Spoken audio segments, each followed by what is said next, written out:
Hey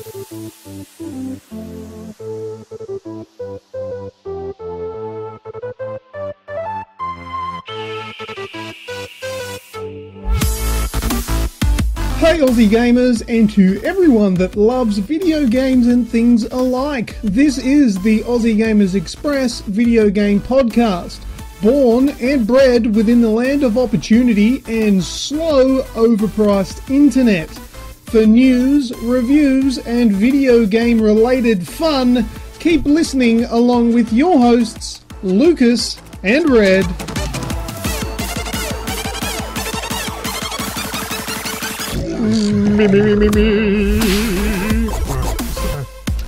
This is episode 169. I get it. Yeah, I was waiting for a comment. Oh, you got to pause when you get to 69 because I got to fucking get up, roll around. That's a lot of weight to move just for fucking 3 minutes. I'll tell you what.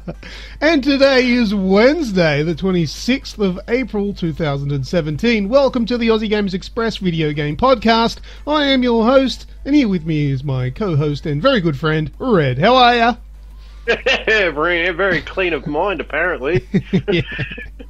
It only took a few more seconds than I was expecting for a chuckle. Oh, God damn it. Lovely. Anyway, before we start, here is this week's show in preview. Video game discussion will be first off the rank, then we'll do video game news. And in this week's news, Bandai Namco announce new action RPG. Grand Theft Auto 5 assisting in driverless AI technology. Not sure that's a fucking good idea. And DDOSer Jailed. Then we'll do Remember When. Then user-created content. What's That Sound? Red Shout. And Last Words. So that'll be the show. But what we're going to do, because normally Red will go straight into video game discussion, wouldn't we? Yes. Now, it's going to work out very similar to that to everybody listening to the podcast right now, but for us it's going to be quite different. So what we're going to do is we are going to introduce video game discussion in a second, but we're also going to introduce Snoogans, because Snoogans is going to be part of video game discussion this week, but he's not with us right now. So with a little bit of podcast magic, we're going to record video game discussion later on tonight. Not right. There we go. Now I've just found out what day it is. And we're going to insert it into the podcast about now. But for us, it's a little bit weird, so I'm a little bit confused. So work with us here. Yeah, motherfucker's thinking he's tripping if he gives his fucking video game discussion straight up. I'm first. Well, yeah, you can still go first. It's not a problem. But the reason we're doing this is because Snoogans has a lot of... Oh, I didn't put my phone in silent. Sorry about that. Snoogans has some good information on games that haven't been released as yet. He's had hands-on experience with them. And he's also interviewed a developer for Tekken 7. And he's got heaps of stuff that we want to pick his brain from, so we're bringing him onto the show, but he's not available right now, so we're going to wait for him tonight, and we're going to do that part. So, let's do video game discussion with a little twist. Alright, so it's video game discussion time, but quickly, before Red, I know you want to go first. You said earlier that Pat better fucking knock... You better not get his fucking knickers in a twist, because I'm going first. You can go first, but first, before you do start, let's introduce the man. Snoogans, welcome to the show. G'day, boys. How are we? Very, very good. Thank you very much for joining us for video game discussion, because we know you've got some awesome stuff to tell us about your experiences last week, but you're going to have to wait, everybody. Let's start off with Red. What have you been playing? Nothing. Now across to Pat. No. Oh, well, I think I may have even made mention to it earlier. Like, this is a whole Twilight Zone with the recording and the editing, and we have made mention to it. And bit weird. Wow, there was just so much referring, wasn't there? Oh, and that's coming up next in the news. And I'll talk about that. We'll just talk about this. And everyone listening, you'll get there. You'll understand exactly what I'm talking about. But this week, gaming, that's what we do. As I spoke to you on the phone here a couple of days ago, Luke, I told you that I completed the quest, or the one player part of my Dokkan battle, Dragon no, Ball Z. No. You didn't complete it. You fucking beat the living piss out of it, and then when it was dead, you kept on pounding it into the ground. Yeah, I may have 3-starred every level.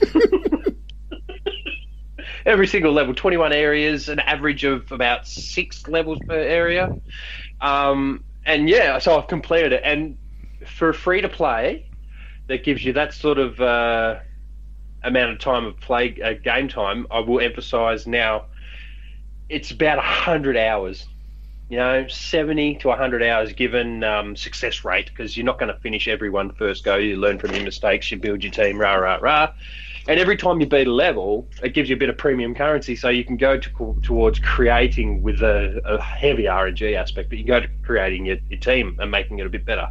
So I finished that this week. I'm fucking well stoked, and post-game material, though it is as repetitive as Destiny, the gameplay is just as fun as The Division.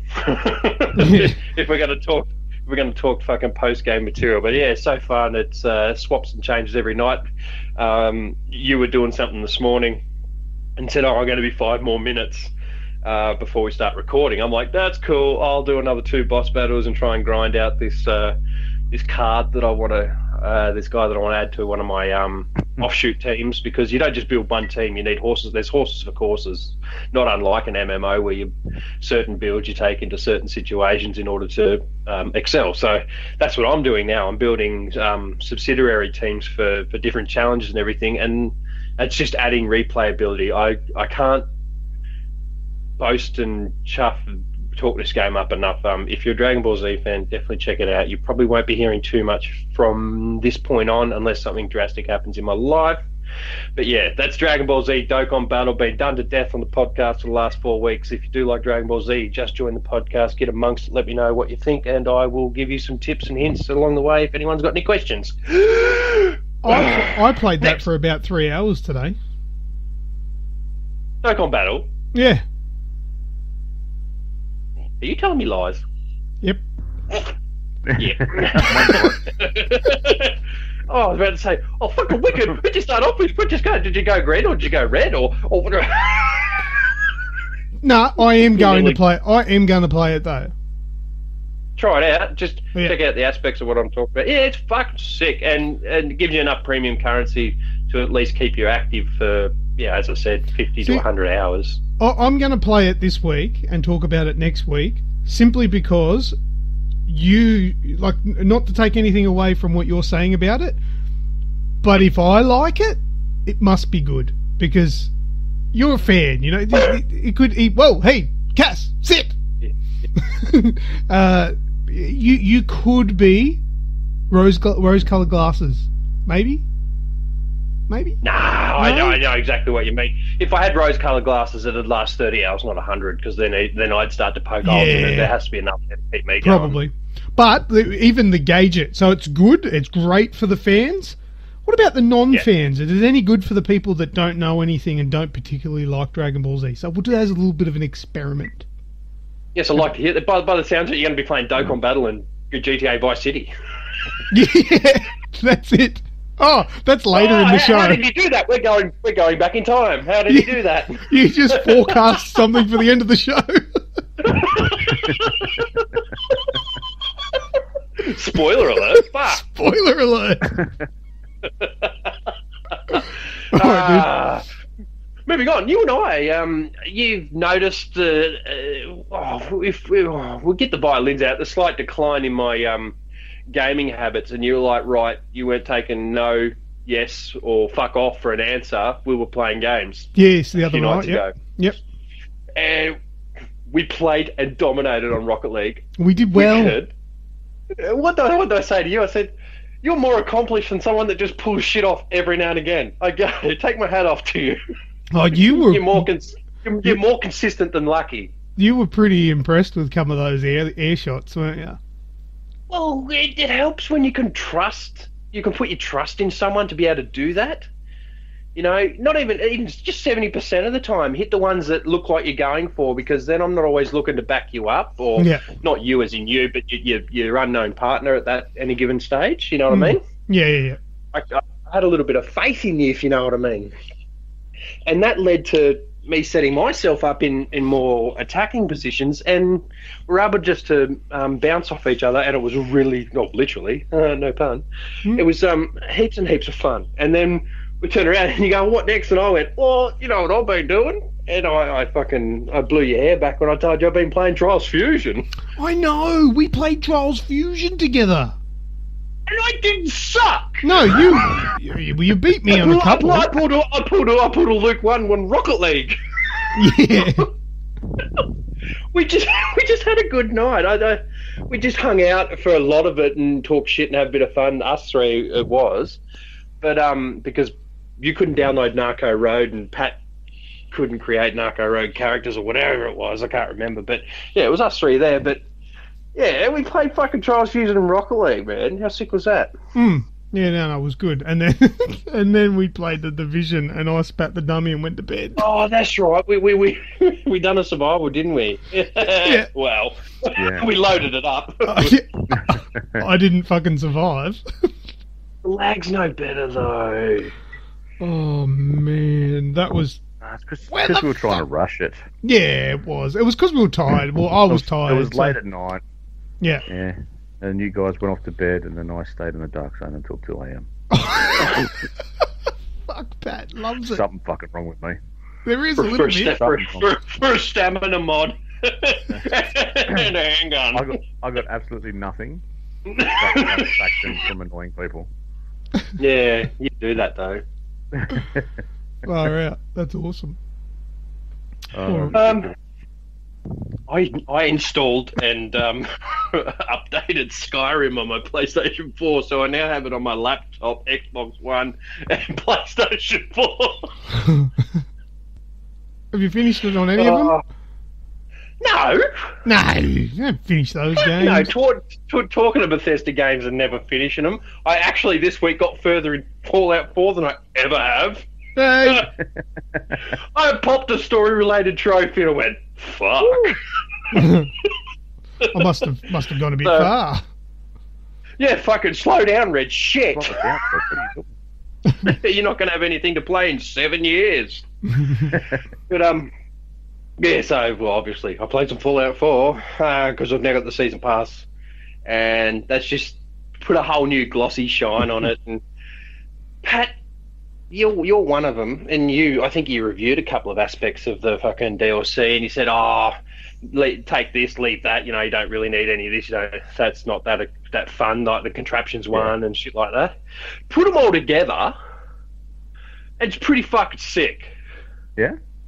Yeah. Look, if the only thing you're going to take from that contraptions or the Gizmo gadgets one that it's just mainly building, the one that you said's pretty trashy, I agree with you, the aspect if you just went out and bought that and added it to your game and you wanted to try that out on its own.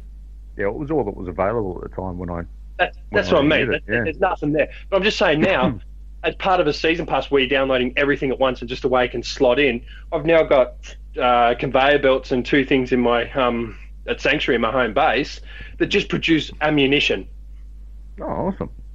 And gun mods, random gun mods, depending on what you put in, you get something out, whether it be grade 1, 2, 3, or 4.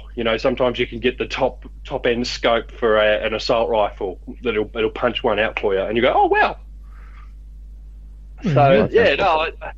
When you meld it all together and you've got heaps to do, and you've got Nuka World to explore and Far Harbor to explore, and you just want to go out and play, but especially at the difficulty I'm playing it at, you go out, you do say 4 hours of exploration and mission-based stuff. You've then got to go back, find a hospital, and scavenge back stim packs and bullets and stuff like that. You've got to go on the scavenging trips every 2 or 3 sessions and replenish your supplies. Well, you can create these now, and you can have a fully functioning, profitable settlement. And so you can just go out and do whatever the fuck you want, come back and refill up on med packs, bullets, gun mods if you want to have a look at them, and purified water, and then you just go back out again and off you go. So it just becomes a self-sustaining environment, and I really, really like it, and I can see why people...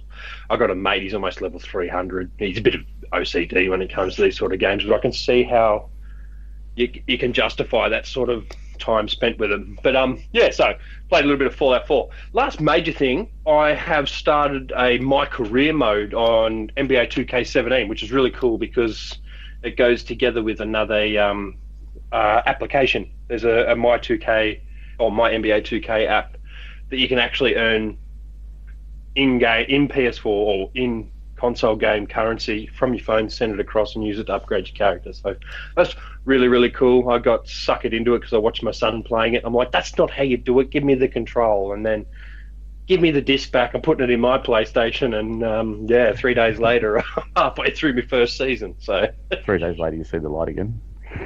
Oh yeah, if I have to. But yeah, that's basically the nooks and crannies. I think the highlight was Rocket League and Trials Fusion Night. Thank you, Luke. That was much fun, and you weren't taking no for an answer, and you turned it on. You're a good friend. Thanks, man. Yeah, that was probably another one of those nights that just above and beyond everything else. That was awesome. Well, we have these every now and again. It just justifies why we play games, I think. It's one of those carefree nights. So I don't have a deadline to meet. Even if you do, you switch them on. I don't have a deadline to meet. I don't have to do this. You're doing this for the love of it. And, yeah, I enjoyed the shit out of it. So, yeah, wicked. Awesome. All right, so if you're finished, Mm-hmm. yeah, let's hear from Snoogans. Pat, tell us. Well, can I ask? No. Sorry, brain fart. What do you want? Can I throw in some standard stuff there? If you you do whatever you like. Standard stuff, yeah. All right. Well, I don't want to feel just like a blow-in just because I've had something extra to play this week. But so I do have a few little tricky ones that we've got bouncing around that I've been lucky enough to get my hands on. But the standard sort of stuff, I've had a bit of a different week this week. So there's the Division, which seems to find its addiction getting its claws stuck back into me every couple of weeks anyway. You love it. That we've already spoken about. Ghost Recon Wildlands. Yep. I ground that out and got the platinum. I've also played quite a bit of Narco Road now. That's it. I've been wanting to ask you about this. Now, I think you and I spoke when I first started to try it, and it was this is pathetic. It was first hour in, I was done with it. I turned it off. Didn't want to know about it. But went back, sort of thought about how I was playing it, and the big thing that I found with Narco Road with the expansion is it completely changes the way that you've been playing. So I've got just over 100 hours in Recon. And Narco Road, I have to play it completely different. Yeah. You're one out. You've got all the skills that I had. They're gone, or majority of them are gone. I don't have my character. It's a new character. Mm-hmm. And you're, excuse me, you're infiltrating the gangs. And unfortunately, when you infiltrate the gangs, you're also seem to be the top of the most wanted list for the Unidad soldiers as well. So the rebels don't help out. So are you on your own? Do you have a team again? Yep. No, you're by yourself. You're on your own, okay. That's the biggest thing. So where before you had that bit of coverage where if you fell down, someone else could come pick you up. Mm-hmm. It's not there anymore. And unfortunately, I haven't been able to sync up with either of you boys or Roy or anyone else to have a go at the co-op side of it. So I don't know if you can do co-op straight from the get-go. Mm-hmm. But yeah, the big thing is that you're by yourself now, so you don't have that team. You've got to do everything very tactically. You got to take your time. You can't go in guns. Well, you can go in guns blazing to a point, but there was a mission I played. I think it was last night, where I had to break into a Unidad compound and steal the helicopter. Mm-hmm. Now, I broke in, and then other gang members broke in as well. Gang members started to get on top of the Unidad, so the Unidad blew up the helicopter. Why can't I have it either? Can you? Fucking boring. It was very much like that. It was I was nowhere near it, and it's like mission failed. Helicopters exploded. What? Mm. What's going on here? You know, I hadn't been spotted yet. I was still skulking around through the barracks parts, but yeah, up she goes. Conceptually, I don't like it. Why take the best core mechanic out of your game and not use it in future content releases? You mean like I understand the main game? Yeah, the main gameplay mechanic, the main concept of teamwork, co-op ability. You know, why take it away and just segregate it so much that everything you've earned in that, say, 100 hours of play, take that off you as well? It's an open world game. Look, I understand there's a place for DLCs to go away from the main story but be in the world of, a la the Naughty Dog Uncharted 3 one coming out very soon. And they've done that also with Last of Us and everything. I understand DLCs taking you down a different path and telling you a different story, but all the core gameplay mechanics are still there. You know, you're essentially playing the same style of game, just in a different a different path. This here is A, change the path, and B, change the gameplay mechanics. I don't like it. Completely changed. It completely changed. Well, the core of the game's still there, but they've put in this. I've played it. Do you load a new area, or do you just wander into? No, it's parts of the area that you're already in. So I think the top parts are Media Luna. Yeah. And then whatever's directly under that, and then under that to the side. But do you have to select Narco Road, or if you wander into these areas, your team pisses off, and then you're instantly this new character? You've actually got to pick Narco Road from the startup screen. See, that's a broken open world game. Yeah, I'm not happy with that, and the reason why I haven't played it yet is because what I was hoping for when DLC came out for Wildlands is that it would be incentive to go and do the DLC and continue on doing my progress through the game, because I haven't platinumed it yet, but I still have a lot of things I need to do to get the platinum, which I do want to do because I believe that game is good enough and deserves it, and I deserve the fun of doing it. So, but now, like, I can't progress my main game if I want to play the DLC. Yeah, there's two separate games. I don't like that. One will argue that the Division is like that, but your core gameplay mechanic and the playability within a fire team or within a group remained possible. Yeah, but with the Division 2 is that everything, like if you pick up loot, say in the underground, it goes to your character. Yeah, you go to your character, you use it everywhere. But this is completely separate. This is completely different, to the point where I had to blow up like a convoy sort of thing, and went to just do the sneaky because it was coming past me underneath a cliff face. I thought, oh, screw this, I'll just put the grenade launcher on, and away we go. Went to change the grenade launcher. You don't have it. I don't have the grenade launcher anymore.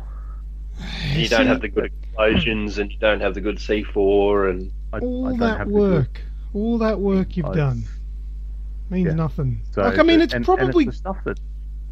It's probably good DLC, but it's not implemented the way that makes me happy. It's another one of those things. I think we're going to have to get on it with a few of us. Give it a go, and just to have a bit of a laugh. But then you're having a laugh and not taking it seriously. If you were to take it seriously and to review it and to bluntly, whether it be good, bad, or indifferent, but bluntly describe it in half a dozen words. So I'm going to put you on the spot. How would you do it with your current experience?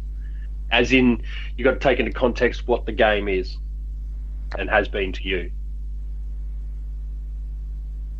Is it too different, or what?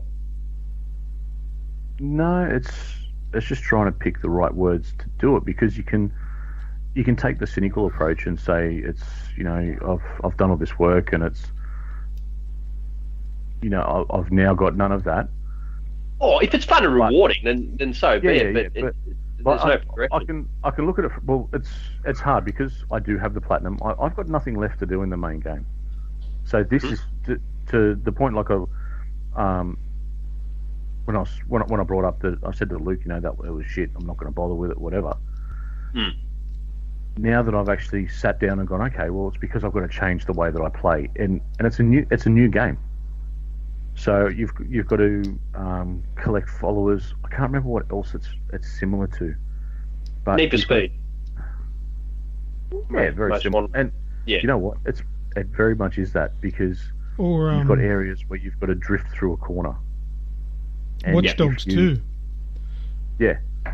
And if you drift through that corner and drift a certain amount of time, then you passed it. You get more people following you, and then you get a VIP that wants to follow you, and you go and meet this VIP, and they go, "Oh, here's some little intel for you," and they give you the intel locations. Yeah, look, it sounds good. Like I said, it sounds like good DLC, and it's good how it mixes up. But it's not implemented the way I would have liked it. But that's me being not an open world game. Not really. Yeah, when you look at other open world games and just see how seamlessly, even take the Division into account.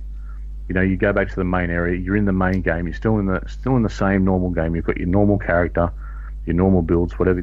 This is something that you've spent a stupid amount of time with, and yeah, okay, you go and do survival, but still, you come out at the end of survival, you get all this loot that goes to your character, and it's still your character. It still looks like you when you go into it. Same with the underground. You're still using your character. Yeah, but that's the thing with me. Like when I was playing it just this week, and I'm doing all the collectibles, and I'm enjoying it, but it is a bit of a slog. And oh my god, it broke my heart the other day because I popped a trophy.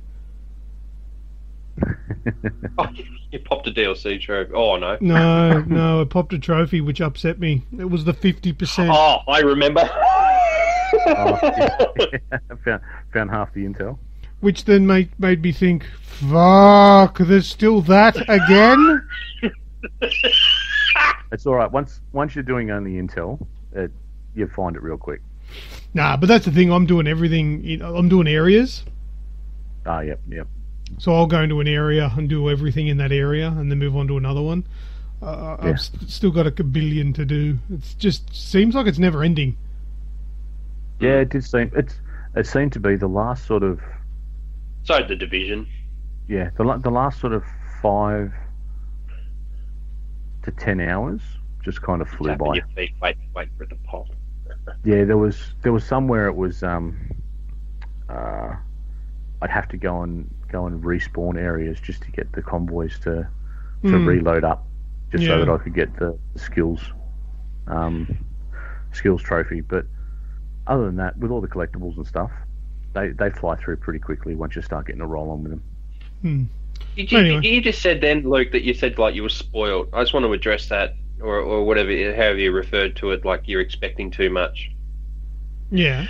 When it comes to DLC in this genre, I want to rebut that and say no, because you're not spoiled, and it's become the norm. Because every good game that's ever had a Game of the Year contendership or been nominated as an open world game has integrated DLC, and I'll run a couple off. I've got them on my place. I'm looking at them now.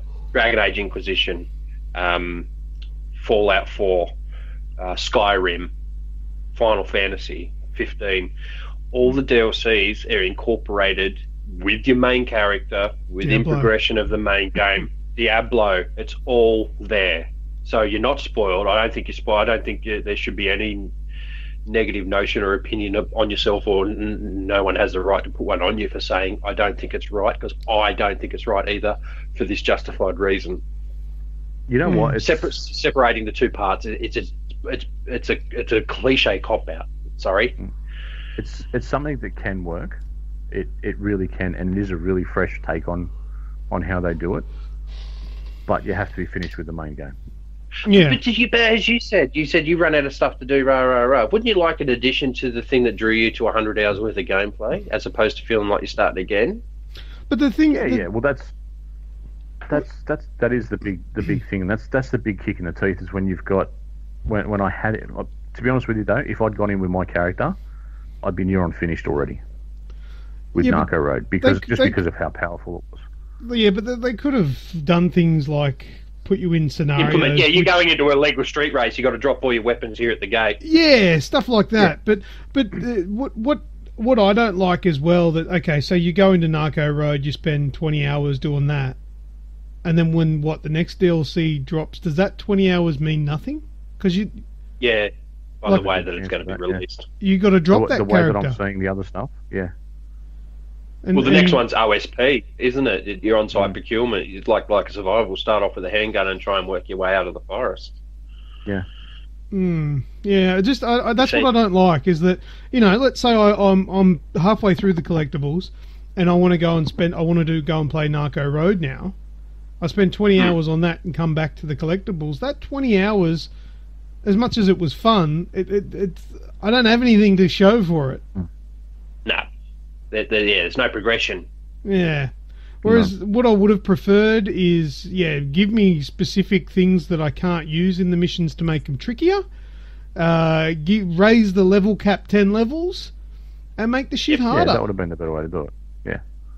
Yeah, and then incorporate a skill tree that just includes car maneuverability, handling, and vehicle upgrades. So that way, at the end of the 20 hours, I've still got 20 hours worth of progression that to show for my time and experience. Whereas it's just I don't like the separated thing. I don't. And then the new cars and vehicles can be used outside of Narco Road while you're going on your collectible hunt and making it a little bit more fun. Like take your monster truck down a fucking hill. That's the thing as well. Yeah, there's extra cars and planes and shit. So much quicker too. But they're not in the main game. That's where I want to use them. That would be sick. Yeah, fuck yeah. Yeah, I'm not happy. I'm not happy at all. Just on concept, I'm not either. And look, we've been doing this for long enough that we know we're pretty spot on with our opinions. But more than happy to be proven wrong. But going in, there's already that bad taste. I mean, I haven't heard much backlash, which is strange. I don't normally, kick up a stink about these things. A lot of people have it. Okay, yeah, that might be another thing, but I might do a bit of research. For one, only Season Pass has it available now. Oh, it's a couple of days away. It's not out for everyone else yet. Yeah. Good point. It would have. I think it releases on the 28th, which is Friday this week. 1 p.m. It'll be out by the time that this goes live, but yeah. Yeah, that'll be interesting. I think once a few more people get their hands on it, there might be a few. Like I'm on some page on Facebook, and there's not many people talking about it on there. And usually Facebook's the first place that if someone's going to hate on it, they're going to hate on it on there. All right. Well, we'll have to see. Cool. Thanks for the insight. Watch this space. Yeah. What else? I've booted up an Old Faithful. Why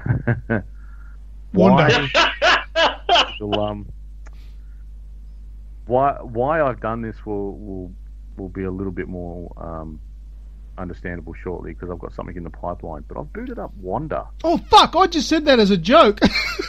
Yeah, no, you were right. I have played 35 excruciating minutes. Seconds? Oh. No, I got minutes. Wrong, Clifton. I got up to minutes of that one. Is it called Wanda, or is it Wonder? As in, I wonder why you're actually playing this. Yeah, I think wonder where the game is. There was a few times when I questioned myself, and I questioned what the hell I was doing. And then I went, well, it does kind of sound like an Aussie bush, so that's all right. It's for the fans! Yeah, and then I went and, walked through a tree and started walking midair off a cliff. As a tree? Yeah, cliff. As a tree. Tell me about the game. Tell me about the game. You started the game, and what did you think? How did you go? I don't know. Okay. Well, I'll let everyone in know. What I'm doing is I'm putting together a bit of a series and recapping some games that have been, let's call it, critically panned. Unsuccessful on launch. Yeah. So, in the gaming industry, we're very lucky that people can go back and fix the mistakes. You know, once a movie's out there, it's out there. No one cares once it's gone. But with a game, you can actually fix it. So I wanted to see if they'd fixed some stuff. Apparently not. I actually think it's gotten worse since the first time I played it, because I did have a crack back in the day. Yeah, I had a crack when it first came out. When you guys were talking about it, and it was like, oh man, you got to at least try this. I'm like, oh, it can't be that bad, you know. I tried it and it was. So I thought I'd give it a go again. And you still start off as a tree. You still walk. You actually walk a little bit quicker than you used to. That's about the only saving grace. I have no idea what I was doing. I don't know why I was doing it. Just a quick explanation for people listening that don't know what Wander is. It's actually marketed as a combat-free MMO experience. It's something like an environmental exploration game where you're supposedly playing with other players and you can only communicate using a language that you need to learn in the game. That doesn't work when you've got to draw on the pad. No, did you notice that when you draw on the pad now, it just gets stuck on the screen? Yep. Because when you draw on the touchpad, it puts what you're drawing up on the screen. The only thing is, it never goes away. It's kind of like if you had a whiteboard and just kept scribbling on it. And mine would actually have the picture of the touchpad. It would just stay there. It wouldn't actually draw the character. It would just have the picture of the touchpad. Oh, okay. Yeah. Yeah. The sound would drop out, so you'd see the lips moving as if it was supposed to be saying something, and there was nothing there. Yeah. Then you'd navigate around, find an interesting building, go inside, and find out there was nothing inside. I didn't even find a building. That's how much. I found some ruins. Well, it does actually take a long time because you walk really slow. But I find that if you put one of your daughter's hair elastics over the controller and go away for half an hour and come back, you find out that you've actually gotten somewhere. Come back tomorrow. Hey, look, I'm somewhere new. Yeah, and did you actually transform? Because you can change forms. Did you know that? I did know that. Yeah. I couldn't work it out. I got too frustrated with it. I accidentally one day transformed from a tree into a miniature human. Which was worse because you're really tiny. It takes even longer to cross the ground. See, I had high hopes for this. It was, like you said, it was an environmental sort of MMO to I'm guessing to bring a bit of awareness about what's out there. And there were so many different things that we could have done or that could have been done for it, and it just seems to have very much missed the point. And I was very optimistic when I thought about, we'll go back and see how it goes, see how it's been. There has been, I think, 2 updates. Yeah, but I think it's a trap that small developers run into, and I believe that. Do you remember that Fated game that I reviewed with the VR? And I think that they're gonna fall into the same trap.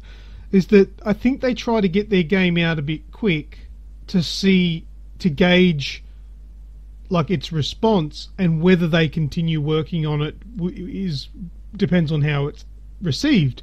But the thing is, when you release a game in such disarray, of course it's not going to do well because it's shit. I'm not saying that Fated was shit, but it was cut in half. It was too short. Nobody's going to like that because it's not finished, so it's not going to do well. So I think that was the issue there. They released the game early and go, we'll see how it goes to see how much effort we put into it after it's released. But you're dooming yourself from the get-go by doing that. Yeah. Yeah, that's poor business ethics, not just development as in a whole or game development. That's just poor ethics. But it really does confuse me when you read the blurb, and the blurb talks it up like a dirty, disgusting car salesman, saying that this is a rich environment where you can explore and talk to people and play with it. No, but it's fucking not. It's actually really shit, and it should never have been released. I feel so passionate about this being the worst fucking game that I've ever played that I'm actually disgusted that it was released with blurbs that say about how great it is. And a trailer, the trailer should actually say, if you can get connected, you might see another person. But the chances of that happening are about as fucking good as Lucas, fucking scoring a date with some hot supermodel. It's not gonna happen. Don't tell people that it's gonna happen, because that's fucking wrong. Yeah, welcome to the podcast, Pat. You're welcome back anytime, mate. Good on you. Fucking, that went down like a lead balloon, didn't it, mate? Yeah, trying to do something new and fresh, and fuck this shit. No, this is great. This is brilliant. I've got a few in the firing line at the moment. So the big one. Yeah, just keep it to yourself. No. Shut up, Red. This is fucking good fuel. In case you haven't noticed. We all know about is we're going to be fucking recording Game Talk late for the next month, aren't we? Yeah, Pat, you're welcome back whenever you like. Shush, what else have you got? But I'm so with you. I'm with you, Luke. I'm only joking there, but yeah, it's bullshit. Yeah. No, well, a few others that I've got in the firing line for it is obviously No Man's Sky. That'd be interesting. And have a bit of a crack, and these are all going to be videos as well, so it's not just written work, so you'll actually be able to see them and see what's new. So everyone under 15 will be able to experience the material as well. Yes, possibly. Depends if it's been fixed or not. But, there's the most expensive game ever as well. Good old Godzilla. My son is trying to talk me into getting that for you. I'm like, no. And he goes, why? I said, because Luke said. And there's one other, which is Homefront Revolution. Hey, yes. I've just installed that. Anyone listening, if they've got any they want me to have a look at, please leave it in the comments. We'll see what else is out there, and if you've heard a game that was panned and you think someone might have tweaked it a little bit, let me know and we'll have a look. Awesome. I'll be available to help with any co-op stuff on Homefront too, by the way. Sounds like a plan. only for research purposes, of course. Yeah, we'll get online and swear at it. It's all right. Excuse me, please. Well, that's it for that. Some of the other stuff I've been playing, I've booted up the Xbox, dusted it off a bit, got it going again. I played a few hours of Forza Horizon 3. And a beta that's currently available, and I actually spent more time than I would have thought in this. It's available to people in the Xbox Insiders program. It's called Paladins. Oh yeah, I think I downloaded that. Get it and have a crack. Yeah, it's a MOBA thing. It's Sorry. It's not for me to sit there and. It's an Overwatch ripoff. Yeah, I spent probably 2 or 3 hours. Oh, it's more like that, is it? Yeah, it's a bit of fun. So it's not like first person MOBA. It's not like that other League of Legends. No, not there's that one on the Xbox, third person one. No, it's not like Smite. Smite, yeah, Smite. It's not like Smite. No. No. It's like a first-person shooter. Oh, that sounds alright. A first-person shooter, but you've got your champions. You pick which one to use, and it's League of Legends with first-person. Overwatch. Yeah, so that's a bit of fun. And yeah, then the other one's the Horizon, just standard Horizon Zero Dawn, still plugging away. Standard. Come on. That's the coolest thing you've spoken about. Forza Horizon Zero Dawn. It's just Horizon Zero. Welcome to the podcast. Yeah, there you go. But yeah, still. Have you platinumed it yet? No, I haven't even finished it yet. Oh my god. Yeah, I know, because I went red mode on it. Oh, blame me. Yeah, I'm gonna. I went red mode on it too. Oh fuck! I got a platinum. I'll get one. I'm off it. No. I think I'm level 40 something. done, I think, 19 or 20 missions, and yeah, not far to go. Not far to go now. There's only 21 missions, isn't there? Yep. Yeah, There you there go. you go. I'm not far at all. What level are you? Do you remember what level you are? 40 something, I think. Yeah, nice. Yeah, you'll be sweet. Yeah. Oh yeah, and any story stuff I'm doing now, I'm just walking through it. Yeah. Cool. Not really. I'm struggling with a few of the Hunter's Lodge, like the hunting ground ones. Yeah, they're not easy. Yeah, some of them are getting frustrating. But, The thing is, if you finish that, you get the best weapons in the game, and you'll never struggle. Yeah, exactly. So that's why I'm still plugging away at them, and I think you need to do them to get the platinum anyway. So Yes, of course you do. yeah, plugging away with that one. But now I've got some. How much? Do you just want to hear about some of the good stuff? Yeah, bring it on. It's all been good stuff. All right. Well, some little ones that I've had a very, very small hands-on experience with.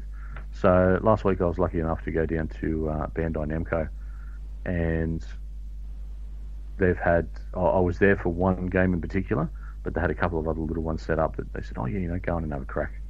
So the first one was Project Cars number 2. Ooh. I got to do a full yes. lap, a few laps in a full race seat. Oh, yeah. I showed off my controller using abilities by coming up to the first corner and going to pull for L2 instead of actually using my feet to brake. And, all I managed to do was shift down and plow into the back of everyone. So that was a nice way to start out. Representing. Mate, that looks brilliant. Once I got used to it and sort of the brain kicked over that, hold on a sec, you're using a steering wheel, not a controller. It was brilliant, mate. It looks so much better than the original. Gran Turismo is going to have a hard mountain to climb, I think, this year. Oh, that's a fucking massive goal. That is a massive call, and being the GT fan that I am, it's hard to make that call. But just the visuals and I think we've got a Bandai fanboy. Gran Turismo 6 was shit. it was. Oh, And 5 was so much better. yeah. The amount of times, like, I'm not far off the platinum trophy in the original Project Cars. I've only got to do some of the online stuff, and having just the technical information that they have in Project Cars and the different stuff that you can do, knowing that they're going to ramp it up with the ramped up visuals. The demo that I played was one track.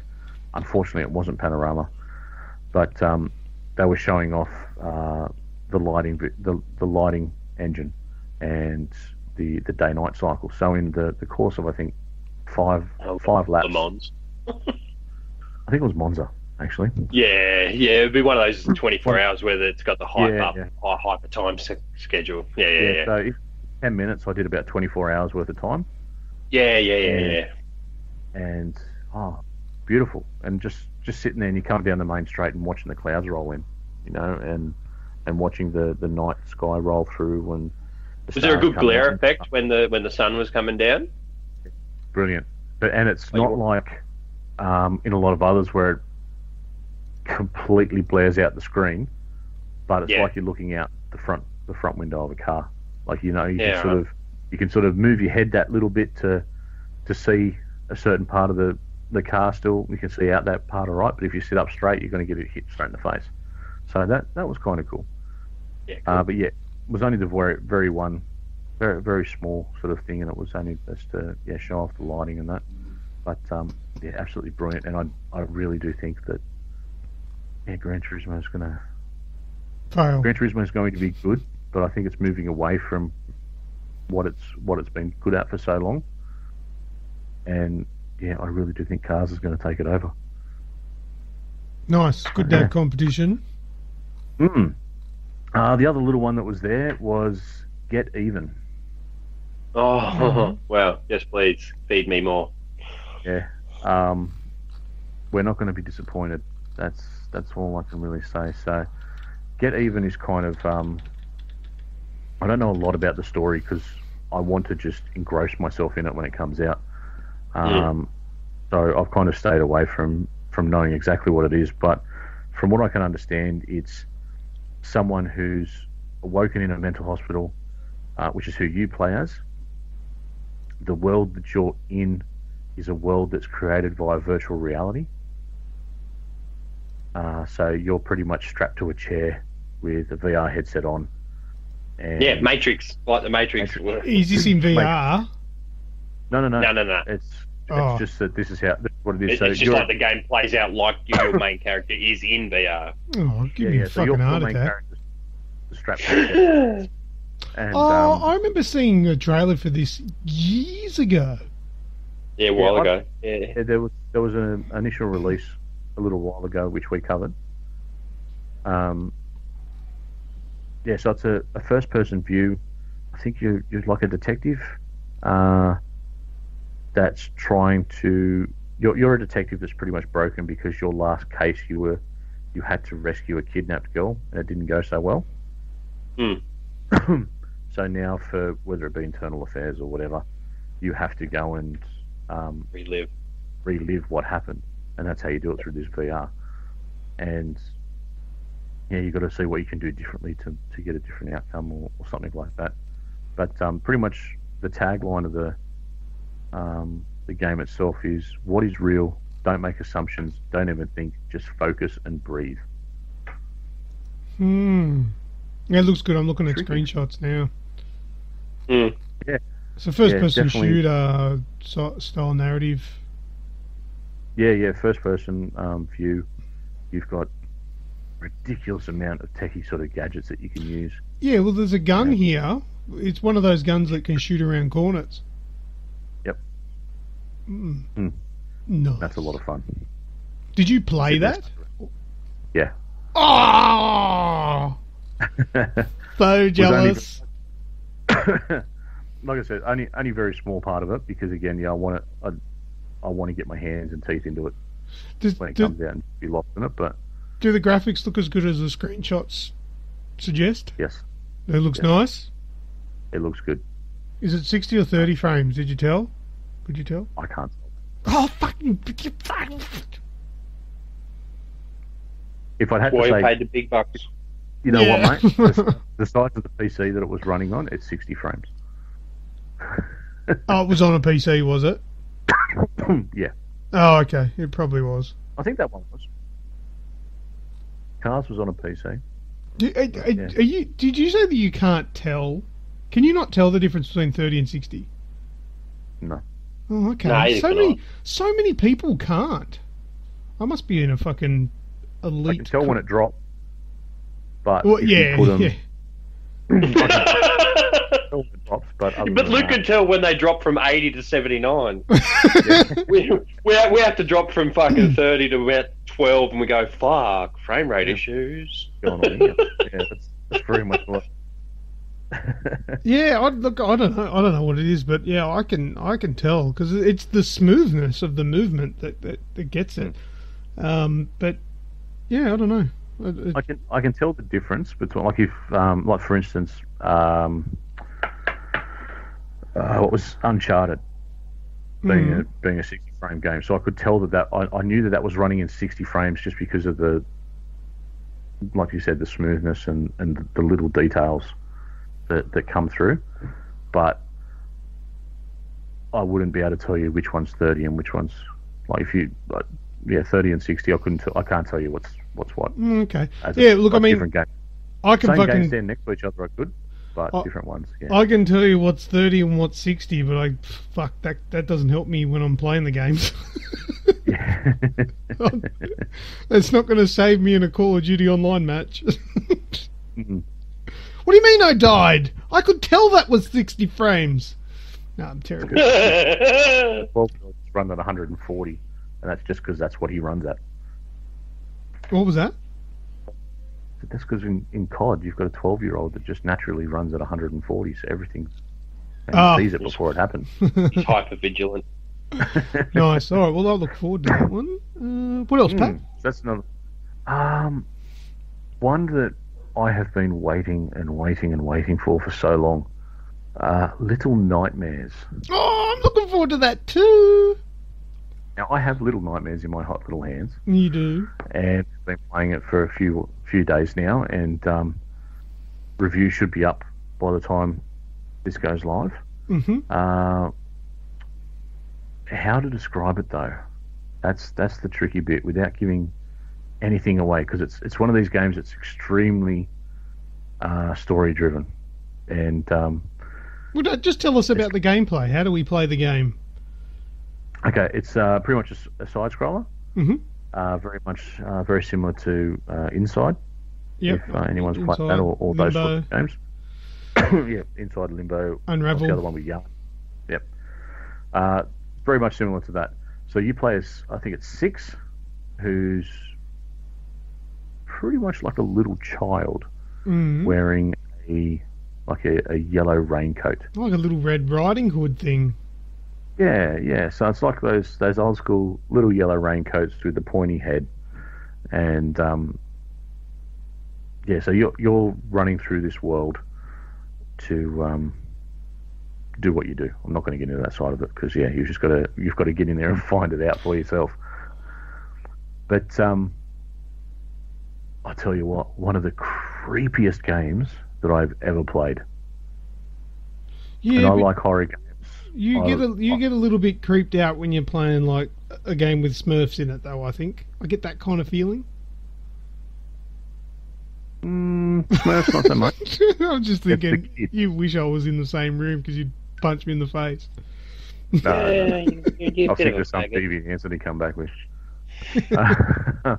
No, I have an inherent fear of children, because children are they're for life. Children are innocent. They've got this children of the corn.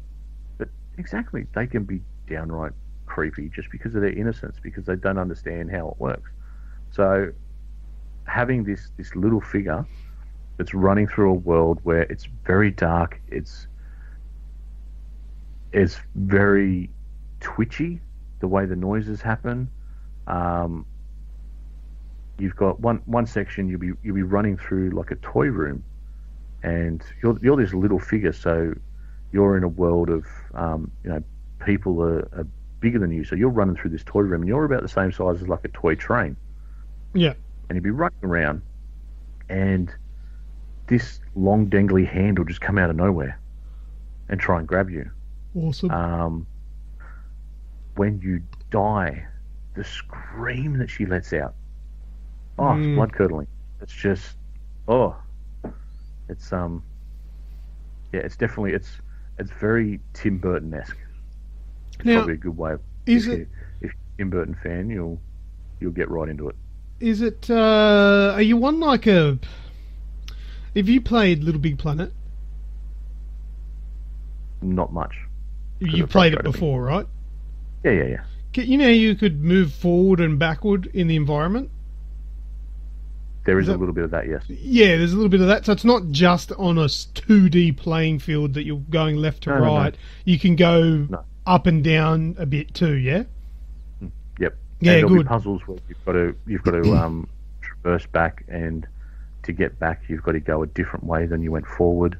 So, for instance, you might have crawled through a gate, but when you try and go back, that gate's electrified, so you can't go through it. So you've then got to go back into the screen and up onto like a table or something, and then crawl up through a vent that you can't get to from the other side. Yeah, this is me. I love this. Oh, definitely. As soon as I was playing it, it's like, yeah, Luke's going to enjoy this one, and it's just, yeah, it's got so many different things thrown in there. Like it's you've got that Tim Burton style, but you've also got a Resident Evil sort of feel to it. You've got these characters that you're trying to stay away from, that are just grotesque and treat you like a pest. Which Tim Burton's a good adjective. Well, I got another question for you. With the levels, are we like level 1, level 2, level 3, or is it a progressive thing like Inside was, where you just keep going? I think it's a progressive thing, but you just keep going. Yeah. Yeah, from what I've read, I think there's there's different areas. So you'll start off in like a like in the bells of a ship. In Like the what of a ship? Isn't it the bowels? I don't know. Yeah. The bottom of it. The bottom of the ship. The bows. The Yeah, bows you're right. of the ship. No, the Yeah. bow's the front of the ship. No, that's the bow, not the bowels. The bowels. E-double-E-L-S. Jesus. Where the Oh. Anyway. booze made. The bottom of the ship, that little... Anyway, so Down at the the bit where all bottom. the water drips and, you know, it's filthy and it's just damp, dark, dank place. And you'll start off in there, and then you'll be in an area that's like a kids area, so there'll be little toys and stuff like that, and then you go into like a kitchen sort of area. So there's those defined sections of the game. Sounds like you're inside someone's psyche.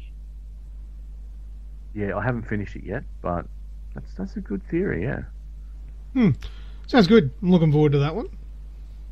Yeah. So that's one that I'm very glad to have got my hands on. It's yeah, so far it's a lot of fun. But yeah, last but not least, I've been playing Tekken 7. Were Tell you us any about good? that. Wow. I bet you that was 60 frames a second. It would have been. I was playing on PS4 Pro on a 4K telly, and it looked mint. It was gorgeous.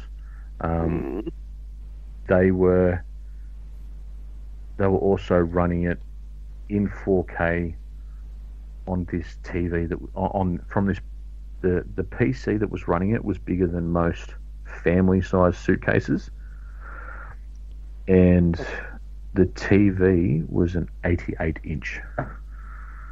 Fucking hell.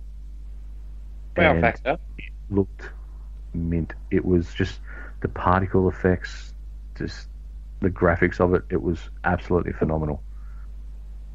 But yeah, it follows a very similar story to every other Tekken game. Hayachi and Young Man. Yep. So Yeah. that's recapped again. Yeah, it'll never change. Yeah, they're never going to change. But obviously, there's other parts of the story that are thrown into it. Oh, it's always subplots, yeah, because Yeah. it depends who you play with. Yeah, so I have played a bit of the single player campaign, about probably a half hour, 40 minutes of it. Again, I kind of just skipped through a lot of the cutscenes because I just wanted to fight and have a bit of a play with that. And because there's no point getting there and getting right into the story and then not being able to touch it again for another 6 weeks. But we are that far away, aren't we? That's snuck up on us. yeah, it's June 2nd, I believe it comes out. So I've played a bit of it. The story itself, like I said, it's told in different cutscenes, and it's actually laid out a pretty cool way. So you've got your cutscene, but it'll have a prologue, and then broken into sort of acts. A fight. Yeah. Yeah, it's actually told pretty cool. And then you have the fight scenes, which they're just brilliant and fun. And they've tweaked the fighting mechanics a bit. So there are certain things where, me being very much a fighting noob, I actually felt quite powerful and felt Nice. quite good. So they've got different things where if someone that's in a pro arena, and I was lucky enough to talk with a guy who does play Tekken professionally. I do apologise if he's listening to this because I've forgotten his name. I do have it written down somewhere, but it's not with me at the moment. But he plays Tekken professionally, and one of the things he was telling me was that when you have someone who's just an amateur player, just wants to jump on, there's a grab mechanic, and the grab mechanic's nothing he ever uses. But for me, I can grab, put 3 or 4 shots on, and then it looks awesome. It feels awesome. It takes a good chunk of power away from him, and on from there. Visually, it's stunning. I always like to look, when you look between the older and the newer, the small effects that come into account. So the particle effects, hitboxes, Heat wave. everything feels a lot tighter. There's a rage mode. Power bar? Yes. There you go. The rage mode kicks in when you're at around 10-15% health. It'll just automatically go into this rage mode moment where you can actually do, I think, you pull R1 and it's blockable, but if you get it right, you do this massive move, which is a special move, and literally all I had to do was hit R1. So it's pretty good actually. It's very accommodating. When's that come out? June 2. June. Okay. What, a month and a half away? So, a month and a bit. Yeah. Month and a bit. Yeah. Nice. So it's 4 or 5 weeks away. All right. That'll be fun. I'll fight you when it's out. Sounds like a plan. And I've actually we were very much lucky enough to have an interview, which is I'm editing at the moment, and again it'll be up on YouTube very shortly, with a man by the name of Katsuhiro Harada. Now, Mr. Harada's been with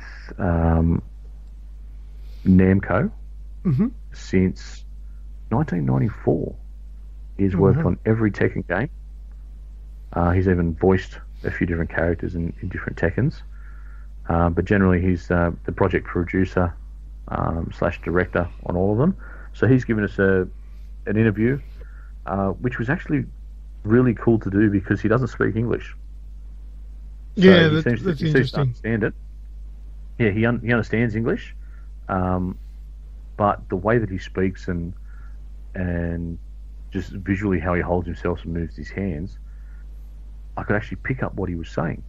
It was really cool, and it was for something that I haven't had to interview or really speak to people that are speaking solely in another language. I've had to deal with a lot of people that speak broken English or something like that. But to actually be sitting there and listening to someone speaking Japanese and then having a translator go through it all was actually really cool. And it's a shame you're in Tasmania, Red. How good would it have been if you did that interview? Sugoi! Very, very good. Yes. No, so that was pretty cool. I look forward to seeing that. With a poster as well, with a Tekken 7 poster. Nice. And You look at the Kevin poster. Yeah. I did see that. I like it. And there was Spider-Man made an appearance in that photo also. He did. My Dr. Dot book to keep me sane. It's not doing a good job. All right. Yeah, so I've got a whole heap of footage that I'm allowed to show for that. So I'm allowed to show soon. Not quite now, but yeah, soon awesome. It'll be up. Look forward to that. That'll be up on the YouTube channel, is it? That will be up on the YouTube channel as well. Yeah, so it's pretty cool. It's all been recorded directly off a PS4 Pro. Cool. Yeah, lots of fun. All right. Yeah, anything else, That's Pat? pretty much it for me, boys. No, that's it for me. The Tekken 7 was the big one, and All right. Well, yeah, it's about it. thanks heaps for that, man. That was good stuff. I got a fair bit of info out of you there. I really wanted to hear about that Little Nightmares, but I'll be playing that and I'll talk about it next week. Can't wait. Sounds good. All right, well, let me go through my stuff and we'll finish it up. But last week, I bricked my PS4. Remember that? Yeah. I do. Ha! Fixed it. Yes. I put a video up. I pulled it apart thinking, well, it's out of warranty. Sony don't really have any repair services. I don't really feel like paying for a repair. I'm just going to pull it apart. I pulled it apart as much as I could. I went, okay, so that's how it works. I might make a video and try to repair it if I can work out what's wrong with it. Put it all back together. A couple of screws left over.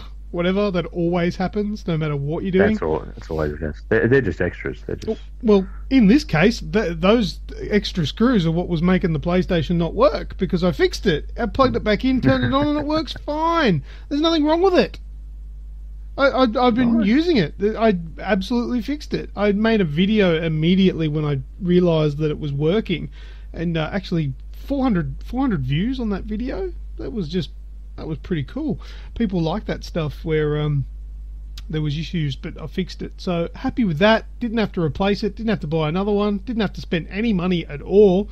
Just ripped it down and put it back together.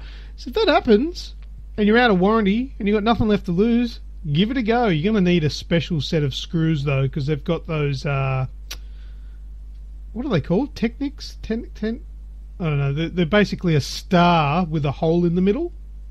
Yeah, just tech screw. Not tech screws. It's something like that. But yeah, you'll need a special set. You can just get them for Bunnings for $10. So we bought you a set when I was down at your place, didn't we, Red? Yeah. Yeah, because we did use. Still don't ask me the name of them though. Nah, it's all good. Torx. That's what it is. Torx screws. Torx screws. Yeah.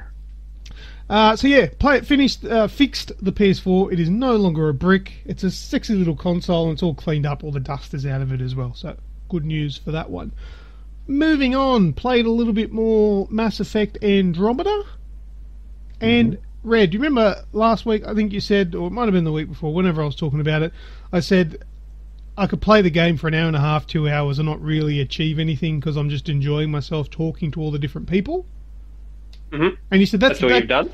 That's the gauge of a good game. When you get lost in it, you don't realise, and you're just enjoying it, right?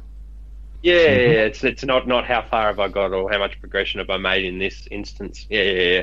I tell you what the mark of a good game is. When the end credits roll and you're like, "Wow, that was fucking awesome," but that's a shame. It was only like a 8-hour game. I finished the game today. What? I finished it today, and I'm like, what? 8 Really? hours for the main story? For fucking Mass Effect? Are you fucking kidding me? Wow. Because I'm gauged. The only other person I've got to gauge off is Weeksy. Granted, he's playing on Insanity, but stop. He's done. Stop. But then you check your save game, and you've played it for 25 hours. Well, that is definitely the view of a good game, isn't it? That is the mark of a good game. Sorry, Red, I had to cut you off there. But still 25 hours for Mass Effect, though. Well, that's just story, man. That's not red mode. I probably did about an hour and a half just fucking around doing sideys and all that sort of stuff, but then Luke mode kicked in, and I just did mission to mission to mission to mission to mission. 25 hours... I felt like the game was less than 10 hours long. That's how much I enjoyed it. Time flew. Mate, I got to tell you, Mass Effect Andromeda is one of the best science fiction stories and games that I've ever played. Not you two. Shut the fuck up. The special effects in that game and the combat and the awesome story. Oh, mint. Oh, it was absolutely amazing. That, for me, Mass Effect Andromeda, fuck all the hate, that's 10 out of 10. 10 out of 10. Wow. I loved it. Loved it. Awesome. Oh, man. You and Zach, two of the main people I listen to when it comes to this sort of shit, really make me want to play it. I've saved up my pennies. I've got enough money. I could go buy it tomorrow and to play it, but I want AFL, as you guys would know. And now you're doing this, going 10 out of 10. I'm going, fuck. I'm sitting here squirming in my chair, going, fuck. I can be real dishonest. Buy from EB and then take it back and then get AFL. Hope he says it's shit. Nah, man. Oh, it was so good. There was one occasion where I was just in like a hangar. And I was just walking around, and like I had the headphones on, and like just it wasn't scripted or anything like that, but like a spaceship took off and flew overhead, and the sound was like, I'm like, whoa, That was really cool. The sound effects, the visual effects, the level design. Oh, gorgeous. The game is beautiful, man. Oh, if you're a sci-fi fan, or you're a fan of the original Mass Effect series, you've got to play that. Yeah, very cool. Man, they got... Did you get any Sorry, Blue-tang? No. Did you get any Blue-tang? That's why... No, because you got to do side missions for the chick you want to root to make her happy, and I don't do that. But that's what I was going to say. Am I finished? Make the chicks happy or do side quests? Hang on, what? I missed that. That went over my head. He said, "That's not what I don't do that." And I said, "What? Keep the chicks happy or do side quests?" Both. No, see, but that's what I mean. Like, if I were to say, "Am I finished playing it?" Hell no! I'm doing side missions now for PB because I want to tap that blue ass. Yeah, I gotta get laid. So I've never been laid in any of the Mass Effect games because I don't do sideys. No. I'll work on it. I'm gonna smash.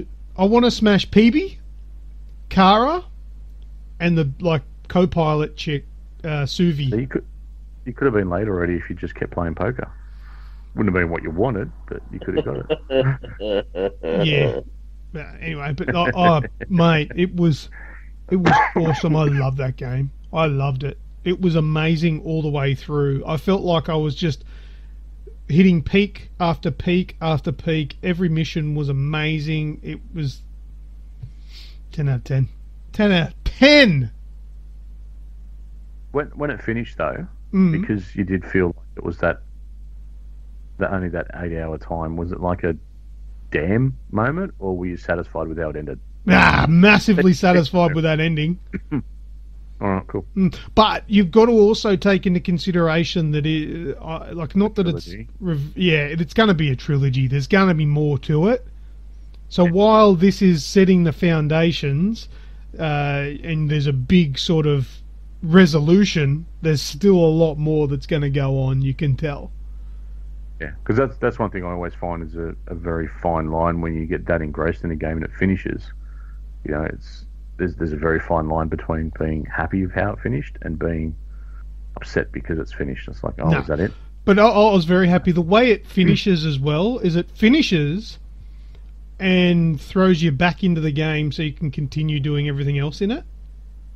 So the main quest line is finished, but you're still... There's still game there. Like it's not like a new game. After the quest? Are you playing after you finish the main quest line, or have you sort of gone back in time? No, it's after. Okay, that's always a good thing too. Yeah, it's happened. It's all good. Done. Yep. And everything else that you'll do will refer to other points in the game that you've gotten up to. But like the side missions aren't really going to mention whether or not you have finished the game because they're separate side missions. And they're more about, the side missions are more about who you get the mission from, and it might give you a little bit of background story. You might have played the whole game with you got two people that you play the game with, right? So there's three of you. They're just AI. You've played the whole game with them, but now I'm going to go and do their side missions and learn more about them. So that's what the sideys are. Like, PB she's got her own agenda where she wants to do X and Y, and she wants you to help her with it. And doing those missions will show you why she wants to do those things because of what's happened to her in the past. And it opens up her storyline more rather than having any impact on the main story. So it doesn't matter that it's all finished. Okay. I love it. Absolutely love it. The armor, oh god, the armor is so beautiful. I loved crafting new armors, finding new armors, getting new guns, doing the phone app to get cool weapons and stuff, and it all integrated well. The multiplayer was awesome as well. It's 10 out of 10. 10 out of 10. Game of the year. Could be. Better than Horizon Zero Dawn. Yep. Mm. Yep. For me. I think the story was better than Horizon Zero Dawn. But that's not saying Horizon Zero Dawn's story was no good. But this was... No, just you've got into this one. This is goddamn fantastic. Loved it. But anyway, we'll move on. We've been... How do you think it would go with someone who hasn't played the originals? I don't care. I've only ever had a PlayStation. No, you don't. Right. No. Do you like sci-fi? Yeah, I'm a complete not a sci-fi nerd. You'll love it. Then you'll love it, man. I'm serious. Seriously, man. You'll shit yourself. You'll love it. Sounds like a plan, then. If you like sci-fi, look. I don't know what can I lay on the ground here. Like, I want to say that if you are a sci-fi fan, if you like shit movies because they're sci-fi, because I do, I like that. You know that. Because you like a shit game just because it's sci-fi. I get what you're saying now. Well, no. That's not what I'm saying. Shut the fuck up. I like it a lot. I like sci-fi a lot, right? Yeah. If that's you and sci-fi can take you through to liking just about anything, then this is going to blow your nuts off, because this isn't something that you need to try and like. This is beautiful. Beautiful. Love it. Awesome. Good stuff. What else you got? All right. I played Drawn to Death.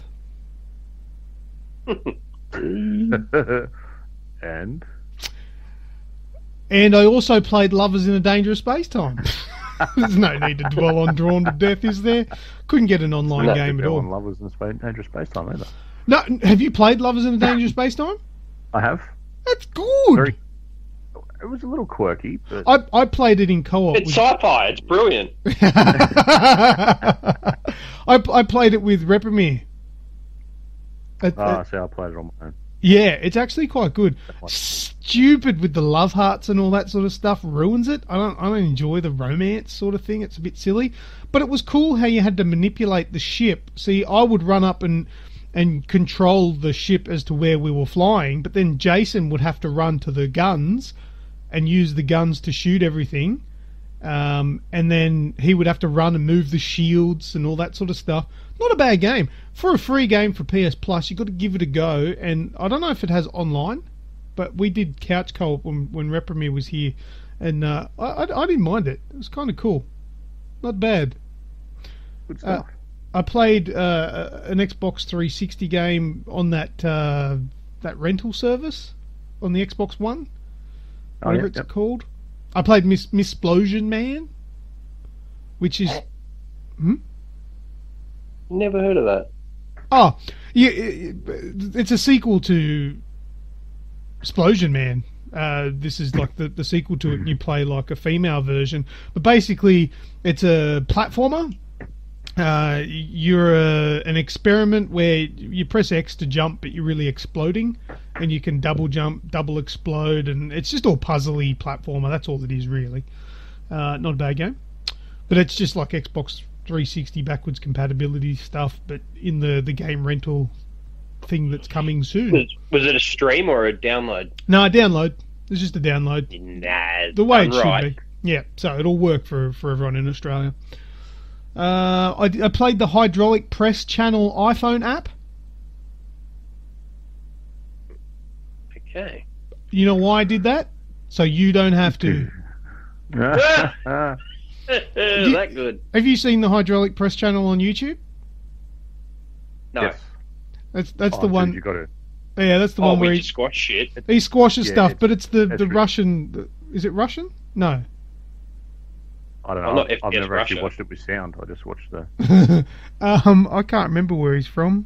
It's strangely satisfying just watching just everyday stuff get crushed. But this is the one where at the very end he'll have extra content, and his missus will make a plasticine thing, and he'll go, "This here is whatever it is, a creature, but it can attack at any time, so we must deal with it."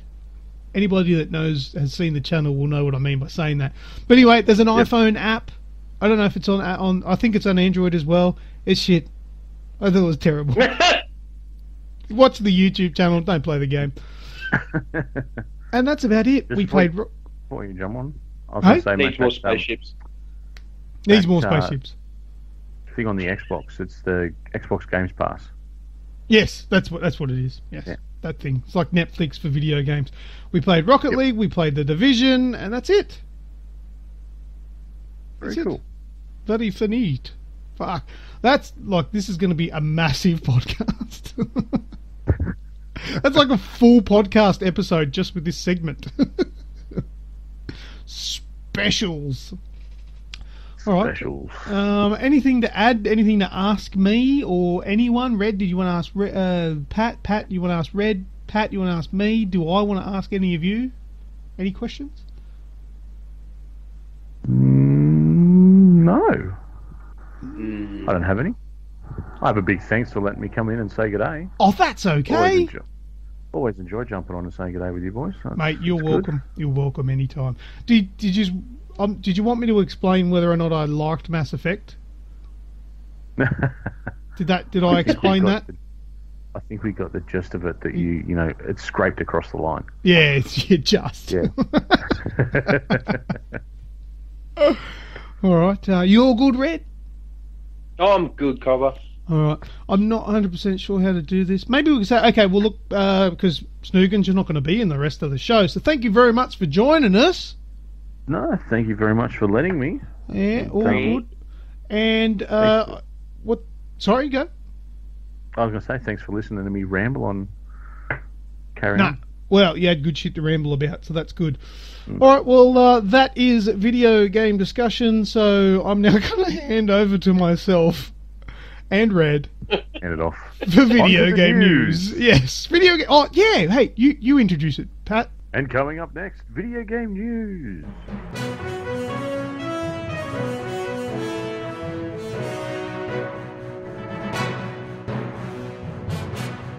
So, first up in the news, Red, tell us about Bandai Namco and their announcement of the new RPG. Ooh, so those people in the know, Dark Souls publisher Bandai Namco. Yeah. Have kind of said Dark Souls 3, that's it, that's enough. The Ringed City, the latest DLC, that's it, that's the end of an era. So, they've come out and released information, very little, mind you, but enough for us to get just a little bit excited, of a grim-looking third-person action RPG and console release to boot called Code Vein, as in veins in your arms, not you're so... yeah, anyway, I'll stop there. So this is due in 2018. Code Vein promises a mysterious and massive interconnected world filled with vicious enemies and monstrous bosses. There's a little bit of there's some screenshots if you go and Google it and have a look and whatnot, but there's a very anime sort of feel to it, and so as people that are big anime fans, they know that it can be quite elaborate on-screen violence and blood and gore when it comes to some of their favourite animes, so it bodes well for this genre. Players will use devices called blood vials, go figure, to drain the blood of their enemies in order to enhance their own abilities, so vampirism. Blood allows players to shape-shift to alter their play styles. So there's bits and pieces which will remind you of Dark Souls, Bloodborne, and the latest release, Neo, in the genre. It really feels so. That is really, really, really cool. So I can give you a little bit of a snippet from Bandai themselves as to a setup of the game itself. So, to quote, "In the not too distant future, a mysterious disaster has brought collapse to the world as we know it. Towering skyscrapers, once symbols of prosperity, are now lifeless graves of humanity's past, pierced by the thorns of judgment." That's with capitals. "At the center of destruction lies a hidden society of revenants called Vein. This final stronghold is where the remaining few fight to survive, blessed with gifts of power in exchange for their memories and a thirst for blood. Give into the bloodlust fully and risk becoming one of the lost, fiendish ghouls devoid of any remaining humanity." So this sets up as something really sick. and really violent. Yeah, it looks interesting. Doesn't Oh, look you've like, looked it up? Yeah, I'm looking at it. Doesn't look like my kind of game, but that doesn't mean that I wouldn't like it. But it doesn't. It's not I my. reckon it's gonna feel. I reckon it's gonna feel like Bloodborne, though. Yeah, look, that could be okay, but yeah, just I don't know. It's not really doing it for me. And that I'm not saying it looks shit. I'm just saying it doesn't look like it'd be something I would get too into. Yeah, a bit more sci-fi, yeah, which is why I'm kind of really looking forward to the Surge. Well, there you go. Yeah, same genre, different. Yeah, different subject matter. That's right. But yeah, look, it kind of looks Devil May. Yeah, that's what it's called. Yep. Devil May Cry ish. It does very much so. Yeah. This is a sort of shut up and take my money sort of title for me. Yeah, it would be. Yeah, that would be screaming out for you. But look, it looks nice. Some of these, I'm looking at one where there's like an ice cave. The levels, like the level design, looks really neat. Yeah, and then the next picture is there's a Sheila there holding a rifle looking thing. Which he's carrying a sword, she's carrying a rifle. I'm going, oh, Bloodborne. Yeah, I think it'd be that one, is it? Oh, big sharp claws covered in blood and... Yeah, it's a shut up and take my money. Yeah, this chick's kind of got like a face mask on, which kind of looks like it's got fangs, like a vampire, like you were saying.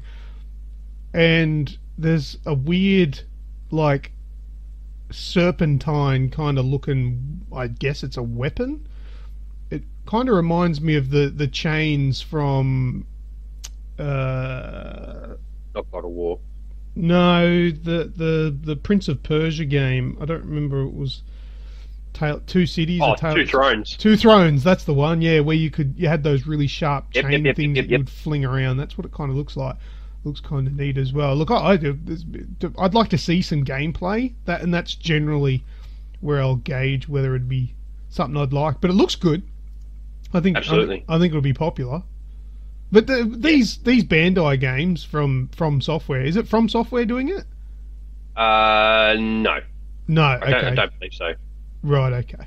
But those genres, though, are generally pretty impressive to the people that like it. But yeah, Code Vein. Yeah. Code Vein. Look, yeah, check it out.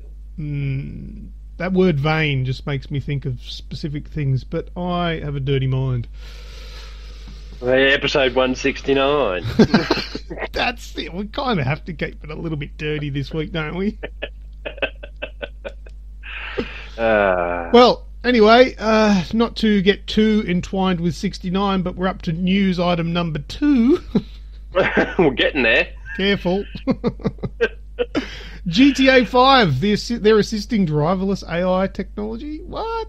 Yeah, no shit.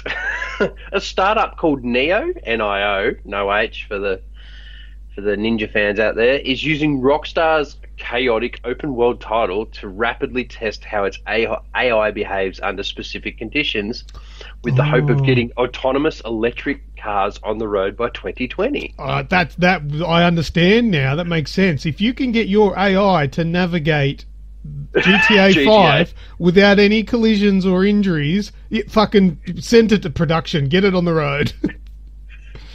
Princeton University, formerly the Google self-driving car project, Toyota, and Software Platform Universe are doing similar work. So it's a race to a patented electric car that'll autonomously drive like what was that movie, iRobot? How everything just zooms. Yeah. Anyway. So apparently GTA 5 is perfect for such trials because it generates data that's very close to what AI cars get when out on the road, and it's richest virtual environment that we could extract data from, said Princeton University Professor Alan Kornhauser. Because the game contains 262 different vehicles, 14 weather conditions, and more than 1,000 unpredictable NPCs and things like traffic lights, bridges, intersections, and tunnels. So Neo's David Batchett crazy. It's just crazy. It says just relying on data from the roads is not practical, but with simulation you can run the same scenario over and over again for infinite times and then test its results. So your old gun-toting Trevor can be coming through the radio of your new, what do they call it, autonomous electric self-driving cars, telling you to get fucked. Yeah, but that's pretty cool for a game. Seriously, yeah. What more can they've extracted out of this GTA 5 and precedenting groundbreaking fucking records, gameplay genre, and universe, even bloody the modding on the PC now. You can actually do a full RPG. You can set up a full RPG game now within Grand Theft Auto 5. It's crazy. It's a work of art, really. It's a brilliant piece of work, that GTA 5. It's amazing, and it is good to see that people are thinking outside the square and using video games rather than trying to make their own. It's already there. Mod it up, see how it goes, and if it works, it works. It's good. But in saying that, Red, could you drive a 100? Could you happily sit in a driverless car and just be driven around? No, I'd be well too paranoid. I would be. I'm bad enough when my wife's driving, let alone when nobody will be driving. Like, I mean, I like the idea of it because I think it would reduce fatigue on long drives. Like, because I could be happy with sitting in the driver's seat and paying attention, but not having to do anything. But being able to override at any moment by pressing pedals or the steering wheel, right? I would be all right with that. Yeah. But the thing that I really like the look of is that I've seen a lot of news articles where you drive up to where you, like, just to the front door of a place, jump out, press a button, and the car pisses off and goes and finds its own parking spot, whether it be a kilometre or 2 kilometres away, and then you press the button and it comes and picks you up again. I like that. The only thing is, my next news item will kind of emphasise my point, but when you rely on a computer, you can get viruses and hacks and everything. Imagine if you got the red button scenario where someone could just say, right, every car now is going 100 kilometres an hour and will just stay in a straight line. And vehicle theft without even having to be there. Yeah, a la fucking Watch Dogs 2. Well, I guess that sort of stuff could be like safety mechanisms put into place with needing some kind of physical. Well, I suppose that would defeat the purpose if you're doing that parking thing that I was talking about. But needing some form of still lots of variables, obviously. Yeah, whereas you'd have to physically start the car. Maybe you can't start it remotely. Maybe if there was like a safe mode when you were parked at home or something like that, or I don't know. It's not my job. You fix it, whoever's creating this shit. I'm not smart enough to think of all the variables. But yeah, it is. It could be quite dangerous. Yes, yeah. That's my paranoia, and I don't trust others because you don't have to be a hacker to do what this next person has done in the news. You know what I mean? Well, pay enough money. I'm really, really curious now, so let's go into it. Tell us about this DDOSer that got jailed. All right, so everywhere, like this is, I've not just, as you know, personally, I don't just gather my news source from one place anymore. I often cross-reference, and the biggest selling point or clickbait, if you will, to this next news item, I left out. So I want to report the news, but I don't want to report it for the same reason as others are doing it. Right. As we touched on last week about some swatters getting charged. They're not sentenced yet, but shit like this is starting to happen in today's day and age, which it needs to. You know, times have changed. Laws need to stay up with it. Right. So there's this guy. Right, he was 16 at the time, and he created a stressor program, which basically was a hyper DDoS. Yeah. And he attacked Minecraft servers, Xbox Live, and TeamSpeak. Well, he's just been sentenced to 2 years jail. Good. His biggest defence now is the clickbait part. So if I was to read it like every other news outlet has written it, it would go something like this. Autistic man behind bars after attacks on Microsoft Minecraft, Xbox Live, and TeamSpeak. Okay. Who gives a shit if you're autistic? Yeah. Like, where's this equality? Transgender person, a DDoSed Minecraft. Who gives a fuck if you squat or stand a piss? It's doing it. The lawyer's main claim is, my client was lost in an alternate reality after withdrawing from school because of bullying due to his Asperger's syndrome. Yeah, but see, I would understand that if it was like, say, stealing or something like that, where you go into a shop and maybe the person who has some sort of problem or issue or what have you goes in and sees something they like and, I want that, I'm just going to take it, not really considering the consequences of taking something that these belong to somebody else. But when you're DDoSing, there's no reason, there's absolutely no purpose for doing that other than to wreck people's shit. That's right. It's destructive. The only end goal was to destroy somebody else's stuff, right? So that's malicious. That's not misunderstood. You wouldn't be doing that for any other reason, not because you wanted the chocolate that was on the counter because you were hungry or you like chocolate. You're destroying these things because you're trying to destroy them for no other reason than to cause grief. Right. That's right. So there's, whether it's understood to the level of a person who isn't on the autism spectrum, or it is or it isn't, it's there's no excuse for it. There's maybe they don't understand it to the full extent, but they still understand it enough because that's why they wanted to do it in the first place. Yeah, well, the thing is, you say autism spectrum and this spectrum and that spectrum. We're all on it, because if it wasn't a spectrum, it'd be inconclusive. It includes us all. Well, that's right. I mean, we would all have some form of autism, but some people are higher up on the spectrum, and some people are really low. I've got a close friend that is diagnosed Asperger's and bits and pieces. Yeah, she's still a person. Still knows the difference between right and wrong, and this is real autism. So I'm not saying I'm not taking anything away from it. So this is why it's made the news, because I knew it'd spark conversation. But still, there's a clear line between right and wrong. Every now and again, we sit there and go, "Oh fuck, or just Rocket League, you cheating bastard! I wish I could just turn your modem off for a second." And that's essentially a DDoS. But we don't act on it, even though I must elaborate here just a little bit. Probably why this offence has carried 2 years jail time, just really quickly.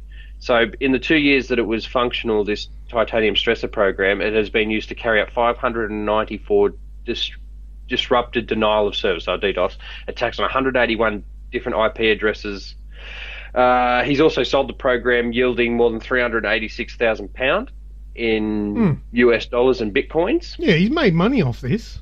Yeah, it's believed that the stressor was used more than 1.7 million attacks on websites and services around the world. And it has cost MMO RuneScape over £6 million in revenue. Yeah. So it's done a lot of damage. And with malicious roots, it's empowered these people, these kids that get on there and use mum and dad's credit card to just smash people they don't like. It's a true griefing. So 2 years is a pretty soft sentence for the amount of funds that have been lost. As you said, stealing. This is still, in a sense, stealing, but just without yielding, if you know what I mean. Yeah, well, it does. It falls more into the fraud category, because they have made money. They have made money from it, but not from directly stealing it from others, but by selling something that is destructive. Yeah. But yeah, look, and I read an article on this, and I saw some of the quotes from the judge or the magistrate or whatever it was that handed the sentence down, and the judge refused to suspend the sentence. So this kid's actually going to do time. So what like if they get a 2-year suspended sentence, it means, they're going to do 2 years, but maybe only do 3 months in actual imprisonment. The rest of it will be suspended on good behaviour or something like that. But yeah, we'll go on top of the next sentencing. yeah, but this one, they've said that they've refrained from giving any suspended sentences out because of the destruction that was caused. They believe that the kid involved, who was 16 at the time, they believe that kid, regardless of its autistic spectrum, whatever, was well aware of what they were doing and why they were doing it. It wasn't a case of a confused young person that got accidentally entwined in some, malicious cycle of hate or anything like that. The kid was doing it to ruin things and knew what it was doing. Yeah. So, and that's why the 2-year non-suspended sentence was handed down. And I totally agree with that. And I actually applaud the judicial system when they have somebody in there with balls enough to actually act. And whether or not they're making an example, whatever, I don't care. No, it's PC done right. Political correctness is used to push your foot around subjects and to give people an out in any sort of argument at the moment. And someone's just said, well, look, no. It'd be politically incorrect not to charge a criminal. So, and I love it. Yeah, and I mean, look, the biggest interference that it has in our lives is the services that we pay for may not be available. And if it's big enough and successful enough, if we let this stuff continue, we could destroy companies like Sony, even though that they are so big. If this kind of behaviour is let go and allowed, so to speak, it almost did. It could. Yeah, well, it almost did kill Sony back in 2011. No. Yeah. It almost did. Yeah. It nearly destroyed the PlayStation, and that's not good for anybody. And PlayStation is a company that doesn't harm anyone. It provides entertainment, and you can either take it or leave it. But destroying it... Look, how innocent is Minecraft? Well, that's it. But as a whole, you know what I mean? But why would you do that? You bring down Sony, you bring down Microsoft. When do they stop being a challenge? What do you want to bring down now? What's going to be something that will make the world gasp? Because I want to make a dent and I need to go bigger than what I've done before. Let's take down a hospital. Or the autonomous driving vehicles. All that, yeah. Take down a hospital which kills people, take down cars, take down things that are absolutely of importance, whereas, people can live without their PlayStation network for a couple of months. Let's go bigger, let's harm people. Yeah, just. So, yeah, it needs to be stomped out. So I agree with what they've done. Yep. Very good. All right, well, that's video game news, Red. Let's go into Remember When. Okay. All right, Red, my turn this week, so we've got a Remember When for you. Are you ready to go down... Yeah, 69. I get it. Fucking you and your dirty jokes. Someone's hard up for a bit. Sorry about the delay there. Memory lane. Remember when Grand Theft Auto was first released? I didn't know you were going to bring up that news item. This was really just how it worked out. So relevant. Yeah, when Grand Theft Auto was first released, not Grand Theft Auto 5, Grand Theft Auto. There was one before 5? There was 4 of them. Well, there was more than that, but the original one was back in 1997. Can you remember that far back?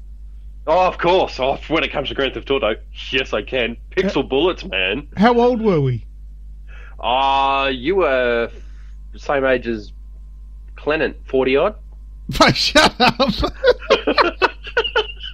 I was 12. Oh, really? So what was I, 13 or 14 or something? Yeah. You were starting to grow hairs. I don't know. I was at some age.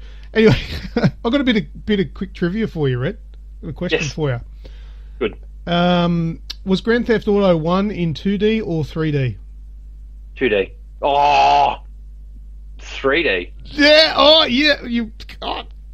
Pick one, Red. 3D.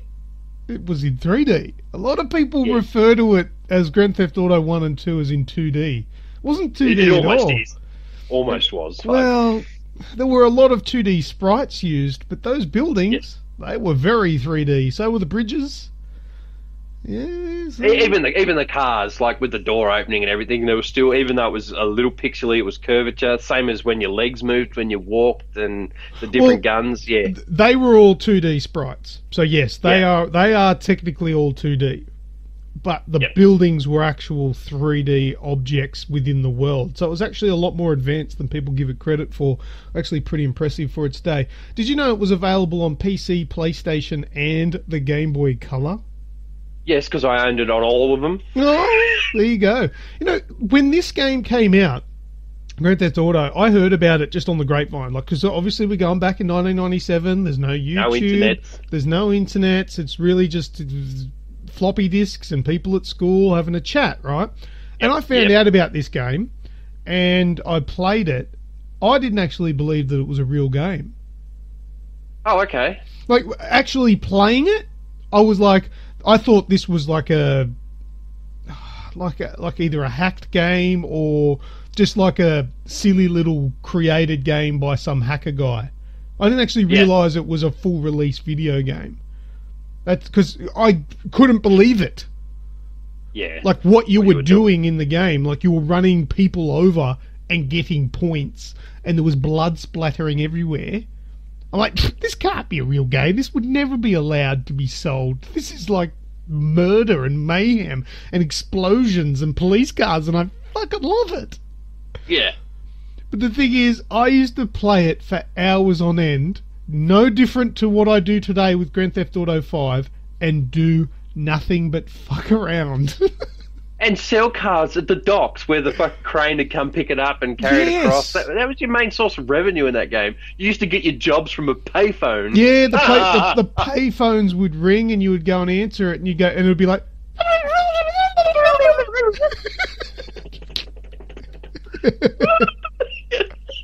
We're on this game in San Diego. Yeah, you get the payphones and you'd steal cars and sell them for money. And there were actual missions and shit, but I rarely did them. You know, one of my biggest pastimes were looking for the Hare Krishna. Oh, really? Yeah, the group, yeah, just running them all over.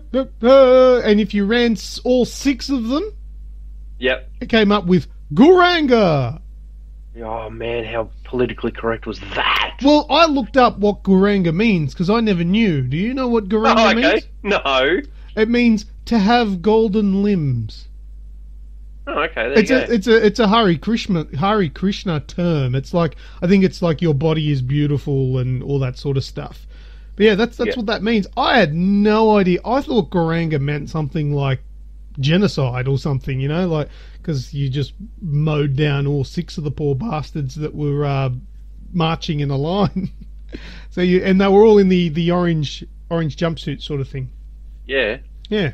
So that was pretty cool. That was what I mainly did, and I felt like a massive failure if I left one of them alive.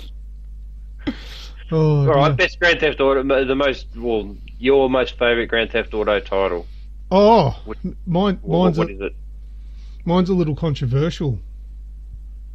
Oh, Gay Tony. Oh, the Ballad of Gay Tony. Well, it was in that game. Grand Theft Auto 4 was my favourite. Oh, really? Yeah. Worst. It wasn't the worst, though. Yeah, want to go bowling? No. See, that was blown out of proportion, That was something that was in the game, but wasn't anywhere near as intrusive as people made it out to be. But no. I loved Nico. I thought he was a great character, and I think the storyline and what you actually had to do in it was bloody good. I loved it. But in saying that as well, it was the first Grand Theft Auto game that I properly played. Okay. You know, I played 1 and 2. But Never played San Andreas. No, I haven't played San Andreas at all.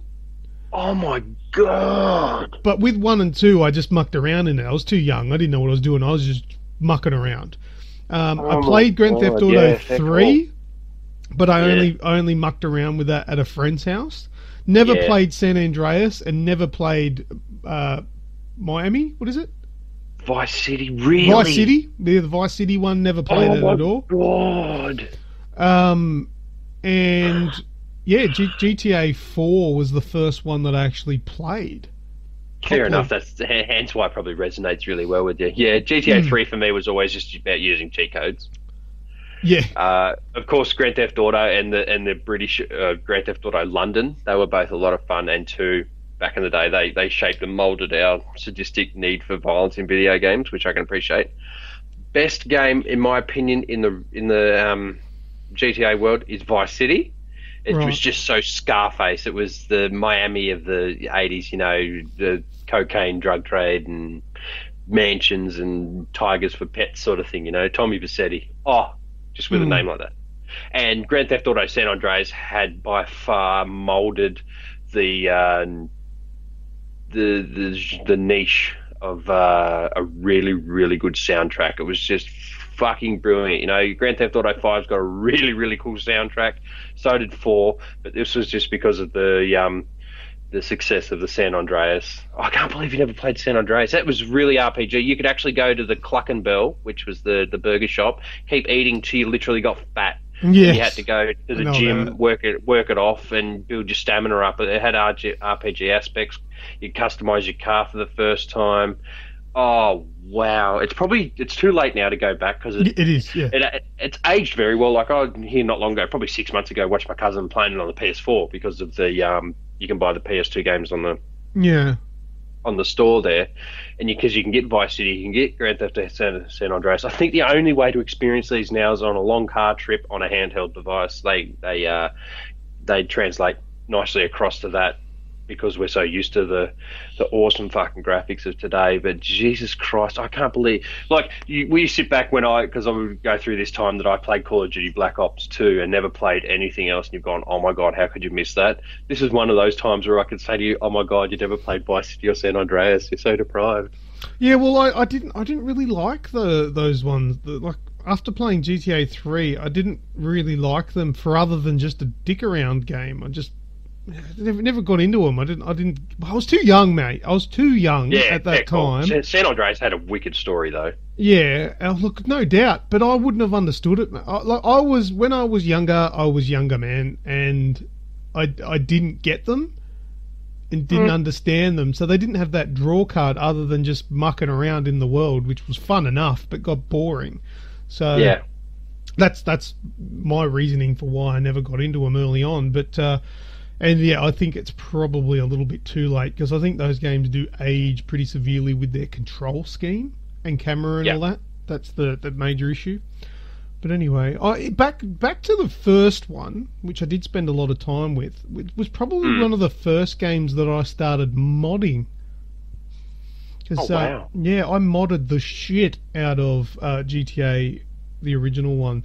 And only simple mods. Like the first mod that I always wanted to install when I installed it was the real names for the cars.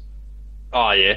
Yeah, so it actually had like Ferraris, Lamborghinis, and Porsches and all that sort of stuff. Because the original, like obviously they didn't have the licensing to them, so they just make all their own. Which has gotten really cool today because their brands in like GTA 5, they're actually quite large brands that they've made up, which saves them a bit of money on licensing and makes the game its own. But it's back in the day they were just a bit silly, and I liked having the real names. It was really cool. I also had mods on there where I would change the vehicle speeds, make them all super fast.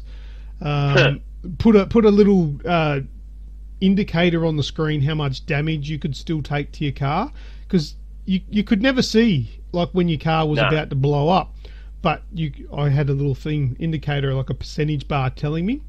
Or I would just make the cars invincible so they would never blow up, which is really cool because that means that no matter what car I was in, if the police cars tried to ram me off the road, they would just explode, because normally you both would take damage, but I wasn't taking any damage, so them just hit me would make them explode, which was really cool.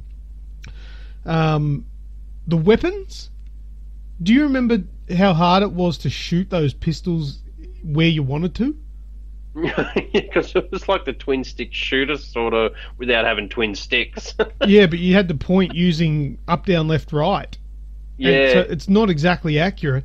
So what I did, when I needed to take out the police before they'd get me, I'd just turn around in circles using the flamethrower. Yep. So as soon as they got close enough, they'd catch on fire and run away. Whereas if you miss them with the machine gun or a gun or whatever, they're going to get you. Busted! Yeah, there you go. Oh, wow.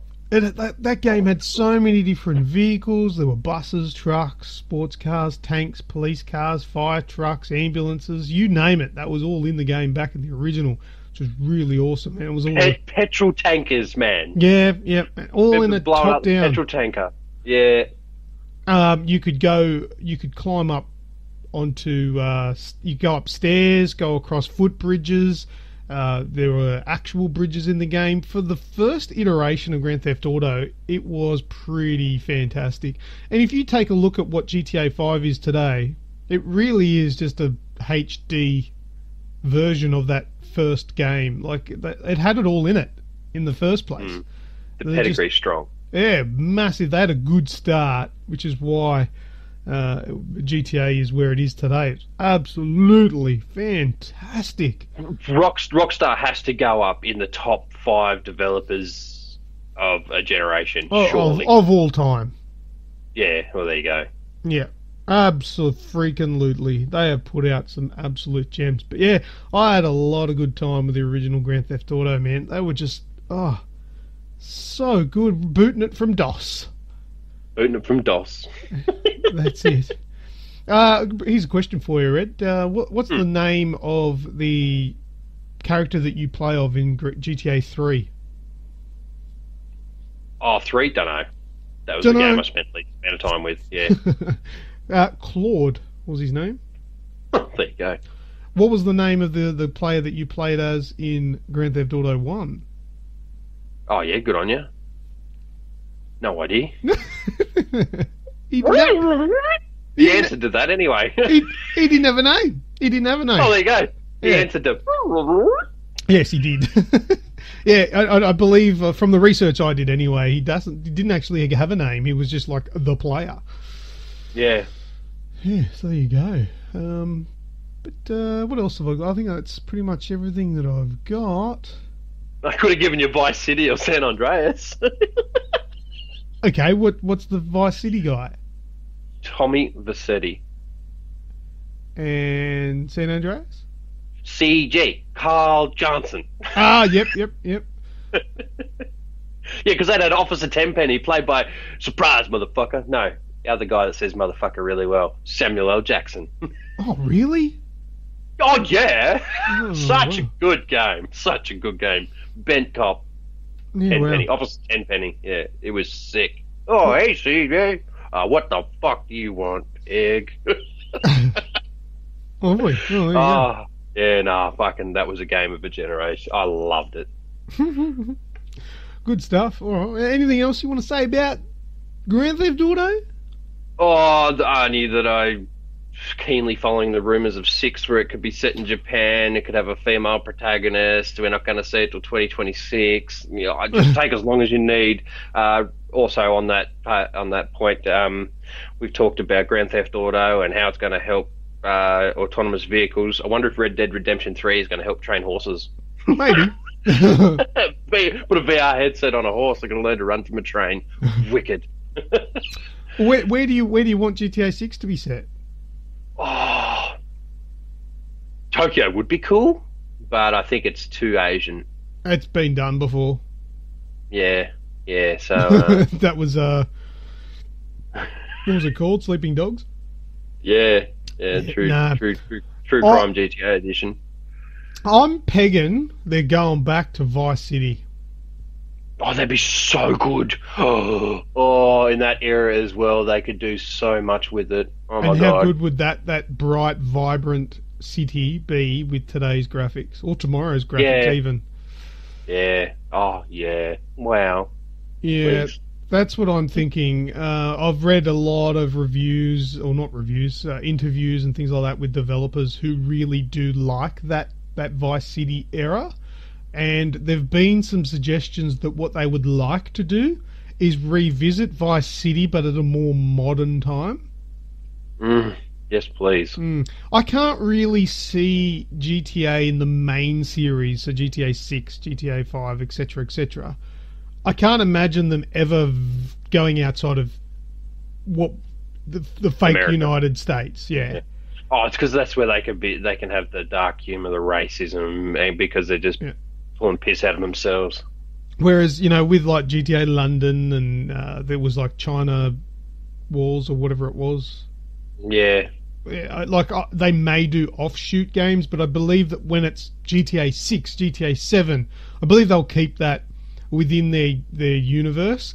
And there's also been talk of this. I can't imagine it actually happening in our lifetime, but they want to connect the worlds. So like the GTA 5 map with the GTA 4 map and the Vice City map and all that sort of stuff, and you go via plane or whatever to the different areas. I can't imagine the technology exists to have something so great, but that would be mind-blowing. 150 gig game with a 3-hour load period. Yeah, that cost $2.99. You'd still probably see $300 from Red. Yeah, I'd probably buy it. You just need a dedicated console just to store it and run it. Well, that's it. You'd buy it and get the console free with it. Oh, wow. But yeah, look, I'm very much looking forward to GTA 6. I've had my fill of GTA 5, but I feel like the controls in GTA 5 have already dated. They're just so different to every other game. I was about to say, I'll save that for Game Talk, but Game Talk, technically, yes, I played GTA this week, and you're correct. I had to learn the control. Look, yes, fair enough, it only took 20 seconds, but you had to reteach yourself the controls. Yeah, because they're so different, man. Like, that's... I don't know. It could just be me, but...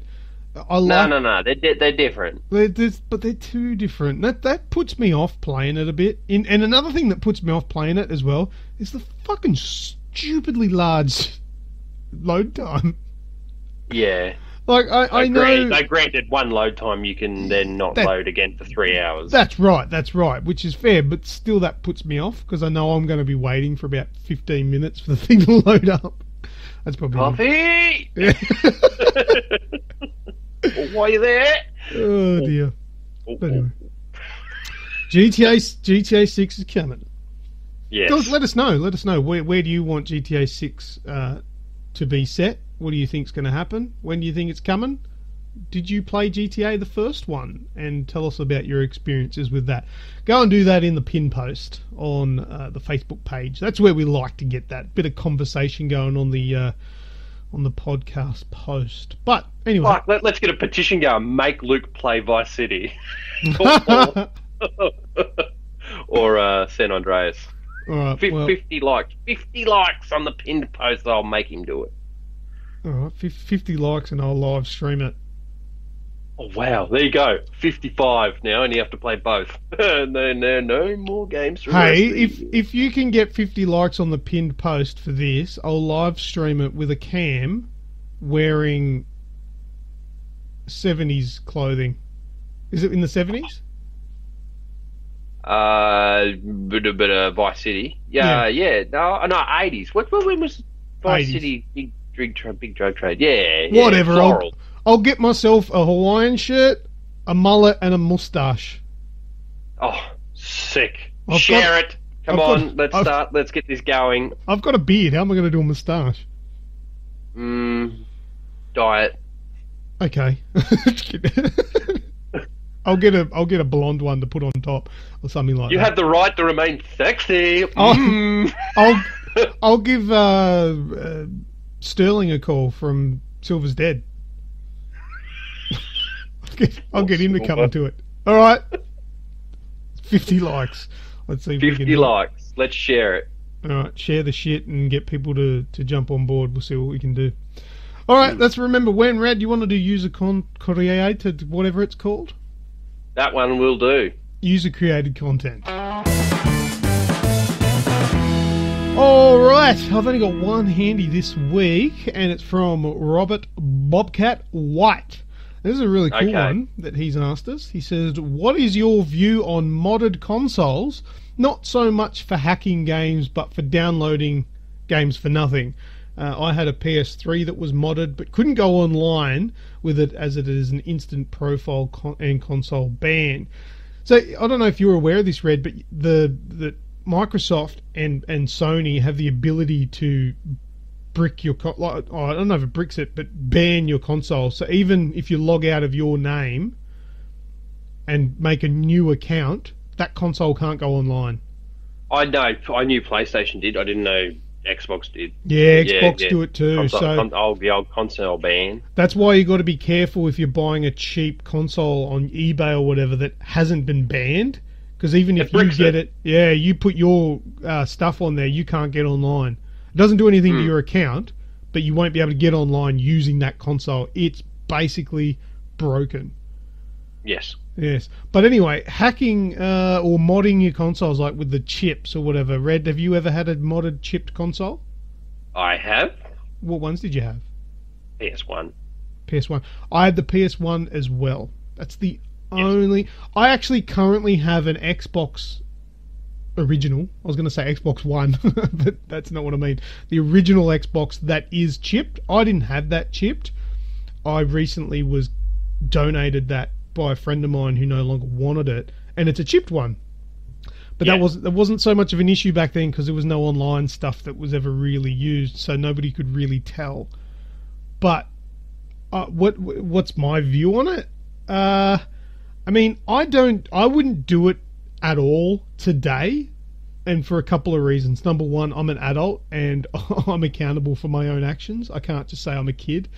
Number two, I like to play online, and obviously they're going to be able to tell if you've modded shit if you go online, so I can't really do it.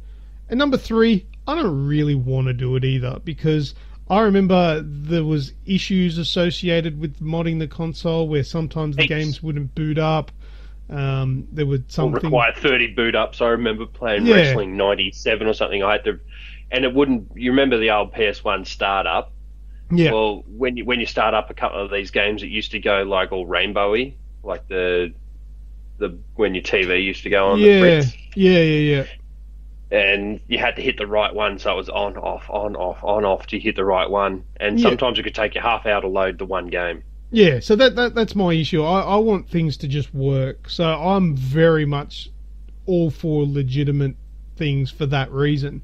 And I like doing the right thing too. And there's nothing more satisfying than playing a game that you have earned and you've paid for even. I find that when I'm given games just for the sake of it, that I'm not that interested in, I'm probably not going to play it very much. And that's what happened when I had a modded console, because I had every game under the sun. There was like, you get games that on one disc that might have 40 games. I'm not going to play. I'm not going to play any of them, or if I do, I'm going to play one or two.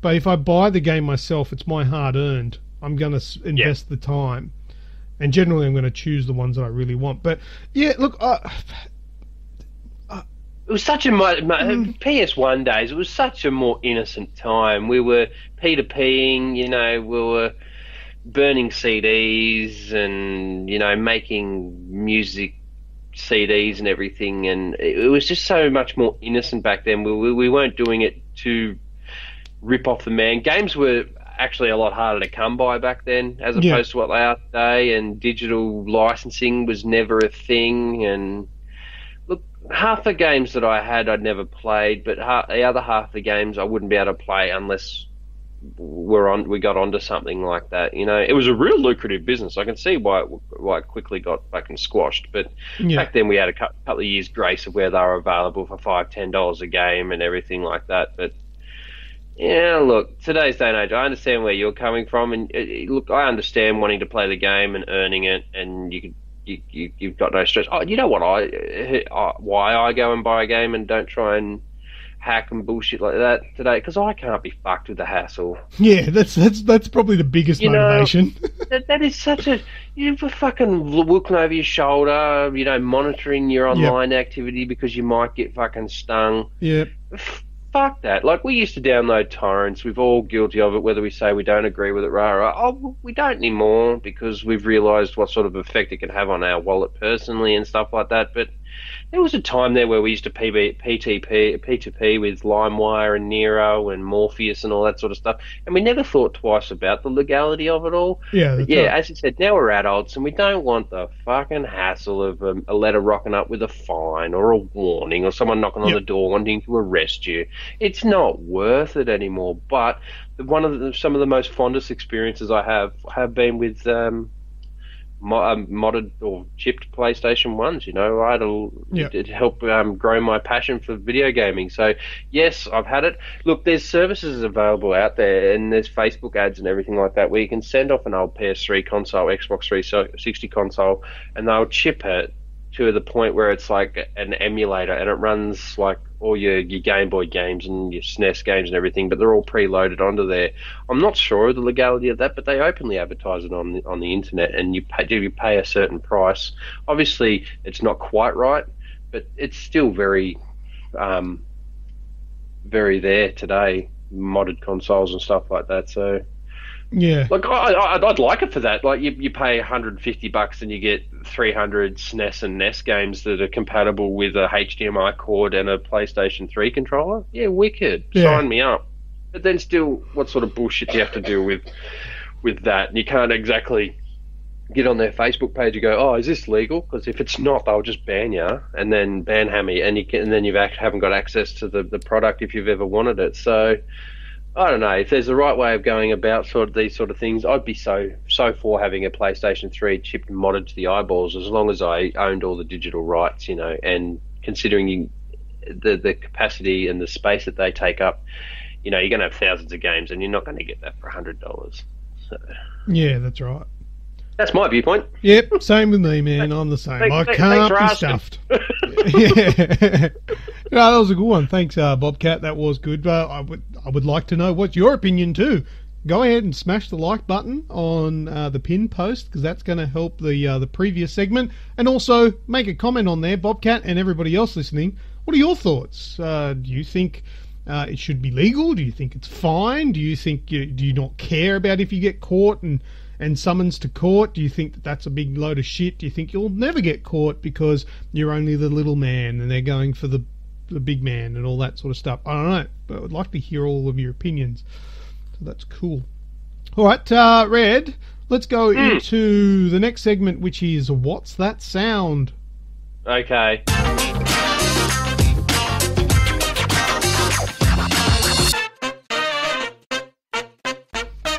If you must. All right, now, last week I didn't even give you an answer because I was that far confused. You said you thought it was Crazy Taxi? Yeah. Turns out I was more correct. Oh, you were? With no answer. I've got nothing. Yeah, that's it. Let's have a listen to what it was. Let's this one here. Get about it! You mother... You are pissing me off! You're pissing me off! He sounds like an Indian dude. Get about it! You mother... You are pissing me off! So, I didn't know what that was. It was, in fact, Tony Hawk's Pro Skater 2. Oh, you're wicked. Yeah, the car's driving past, and apparently if you grabbed onto the back of the car to, like, skeet, was it called? No, skitch. Yeah. Skitching. Skitch, then. Yeah. So skitching a ride, which is skate hitching. That's what those sound effects were, people yelling at you and stuff like that. So thanks, Reprimir. We didn't get it again. I pleaded with Reprimir on last week's podcast, please get us one that we're going to know the answer to. And I messaged him saying, dude, going to need a What's That Sound this week. Please make it a little bit easier. And he said, it's going to be a bit easier. Hopefully you guys are going to get it, but hopefully not too easy.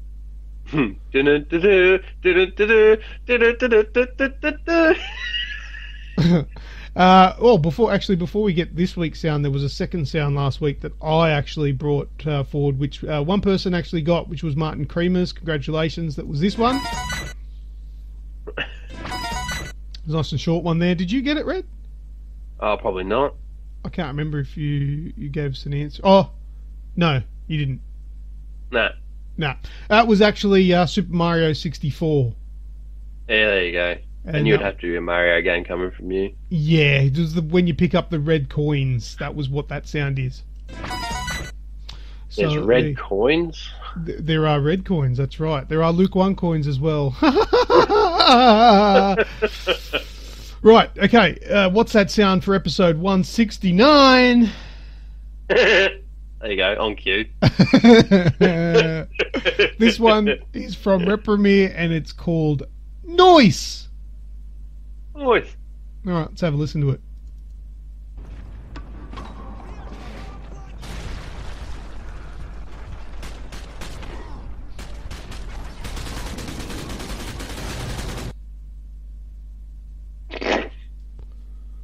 Fucking hell, Jason. I'll go COD, you go Battlefield. Probably CSGO. Fuck! I don't know. What does noise mean?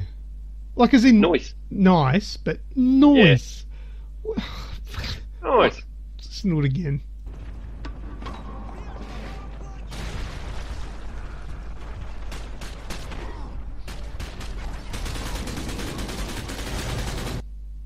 I can't make out what's being said at the start there. Was there something being said? It's not Call of Duty. I'm pretty sure it's not Call of Duty. Listen, let's listen to it again. Bloody hell, kid!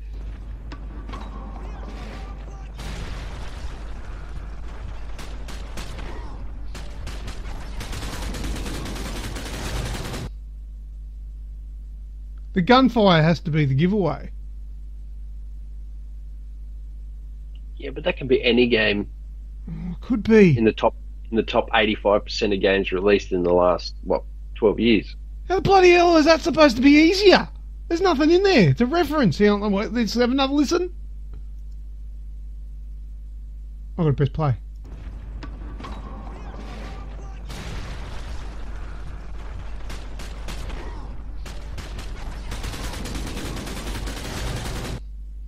Even that death sound from the enemy is not iconic. I'm going Medal of Honor. Oh, I like it. I'll go Bad Company 1. Okay. All right, let me write these down so I don't forget them for next week. What did I say? Medal of Honor, and you said Bad Gran Turismo 3. Company. Was that easy? Yeah, I don't know. Well, look, if either of us were right, they'll be beeped out, so people will know that we had half an idea. But it's been good though. I haven't had to do any of the bleeping editing lately. This can be Googled. Just say FPS shooters released on every console and platform known to man in the last 15 years, and just just copy and paste it. Copy and paste. Give you a game. Yeah, it's Googleable. There you go. Roy will get it now.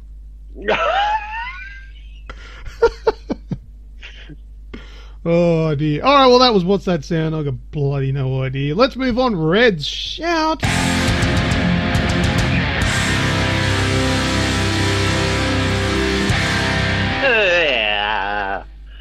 Okay, so there's a little bit of love getting about the pinned post for the podcast, episode 168.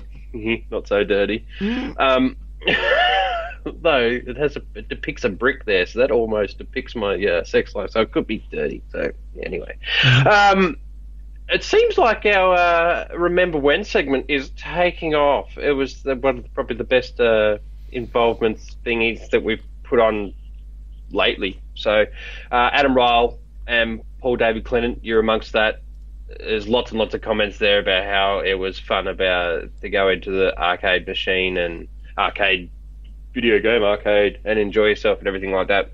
We've done that one to death, except for the fact go the Mighty Crows in the AFL. Yes, you're a pensioner, and leave my Eagles alone, motherfucker. So yeah, we lost this week, so I'm not going to crow. see what I've done there. Too much about that. I think the most relevant one, and it was good to see, in a sense. It was very traditional. There was no comments on this post, but there was a lot of likes on the Anzac Day post. And the whole minute silence and everything like that. No one had anything to say, but there were a lot of people that recognised it. And I tell you what, this is sarcasm, I didn't see that poem that whole day over Facebook, the one that you put up. I read that 173,000 times. Good. And that's not me being unpatriotic. Oh, good. I get it, and we spoke about it yesterday, about my great love of Anzac and what happened to that.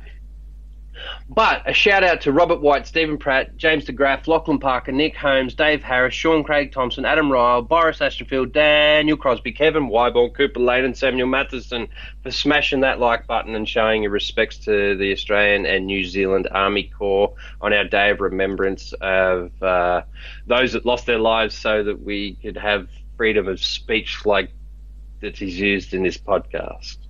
Yeah, there you go. I had a good Anzac Day. Thanks everyone for supporting that post, and look, it is a great day to remember our fallen soldiers who did some great things.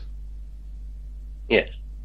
Yeah, I mean, I can't really go on and say that I know a lot about it, because I don't, and I guess, the fact that we don't know a lot about it is because of that. That's what I was about to say. I was going to say it probably is because of what they did that people like us have been sheltered from that shit.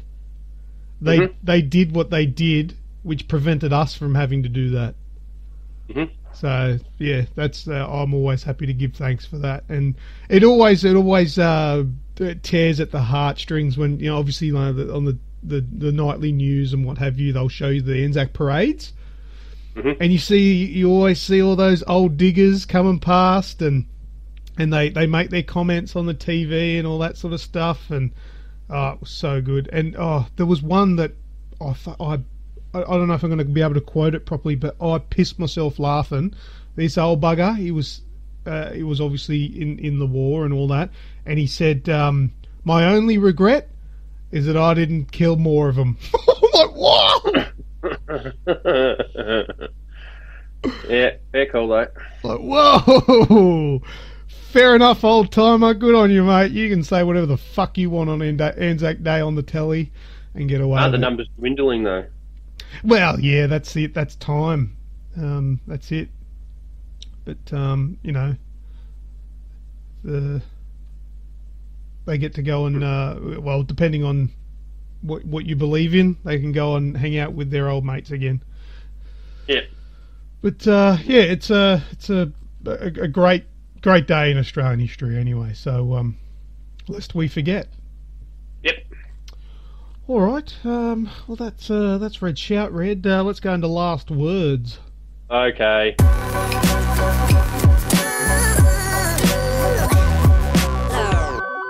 If you must. Got any last words? Not that I'm going to kill you. Call of Duty, World War II. Oh, wow, yeah. That's such a relevant topic right now. Yeah. Oh, wow. Nice little segue there. That's going to get announced like tomorrow or something, isn't it? Yeah, so it'll be announced by the time this comes out. But I bet you there's no surprise. It's going to be World War II. Yeah. Well, there's been some convenient leaks, haven't there? And they needed to do something, and they couldn't do World War One. You know, so the only way they're going to be able to sell skins and mods and everything is because it's World War II, and there's a few more automatic weapons available to choose from. So there you go. I reckon it'll be World War II. But why I did bring it up is there rumours to bringing back co-op. Oh, okay. Yeah, well, that was a bit of a disaster with Black Ops 3. Oh, that was such a disaster because we tried so many times, and it's like, oh, do you want to give it another go after the update? Yeah, okay, yeah, no worries. And then we get into it and we play that same fucking level that flooded right near the end. Yeah, that's the one. Wait for the end, and then it'd disconnect. Yeah, disconnect. There was this little bug there that would disconnect us. It was hard to get connected. You can't stay connected, and it just broke the experience. We just like, fucking, I'll give up. Yep. Bit of a disaster, but if they can get it to work all right, it's not too... Well, I don't want a co-op campaign. I want co-op spec ops like in Modern Warfare 2. Yep. That's what I want. Co-op, like more co-op... more co-op dedicated. Yeah, game. like little scenarios that you need to play out and you can get stars for and stuff. That'd be good. I've been crying out for another Spec Ops since Modern Warfare 3 kind of did it. But, yeah, anyway, that's, yeah, World War Two. They've got a task ahead of them because the Call of Duty love has dwindled massively. Yeah, I agree. You don't even play it anymore. Nope. What have I got else for last words? No, I don't really have anything. I was going to mention something that you brought up in the news, which we already discussed. I was going to mention the kid that went to jail. Sucked in. Yeah, sucked in. That's right. Now last words. I'll mention. Did the giveaway live stream last week? Mm-hmm. That went really well. Gave away probably about $100 worth of prizes thereabouts, which is really cool. So they'll be coming in the mail to all those winners in the coming weeks. Got a list here of them: Ben Lovell, Simon Ayres, Cooper Lane, Mitch James, Hayden Campbell, Luke the Spook, Aidan Stewart. They all won something, which is really cool. That was a really good live stream. Had a good amount of people joining in. We'll do another one again in a few weeks' time, probably after I get back from holidays. That's probably another thing that we should mention, Red. We're going on a hiatus for a bit, aren't we? Mm-hmm. When did I say? In May. I think the last episode's going to be the 14th. Mm-hmm.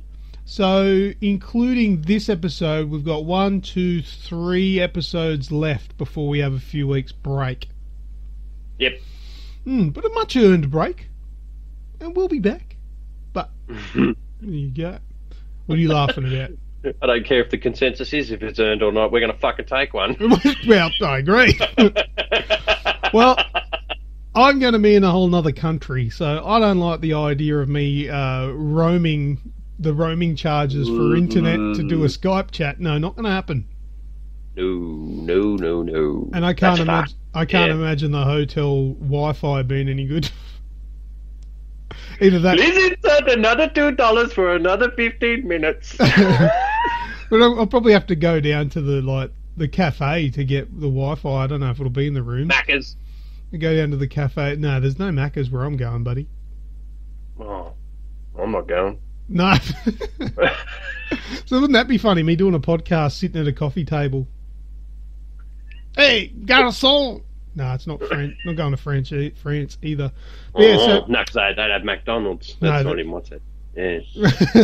So yeah, in a few weeks we've got 3 more episodes, including this one. So another 2, and then we're going to have a bit of a break, and we'll give you a heads up as to what's going on as we get closer. But I think that's all we've got. Hopefully everything worked out this week with the bit of the jumbled up recording and all that sort of stuff. But I reckon it would be pretty good. Because you know why, Red? You know why it's going to work? Because we fucking done it. Yeah, okay, we could include you. Oh, wow.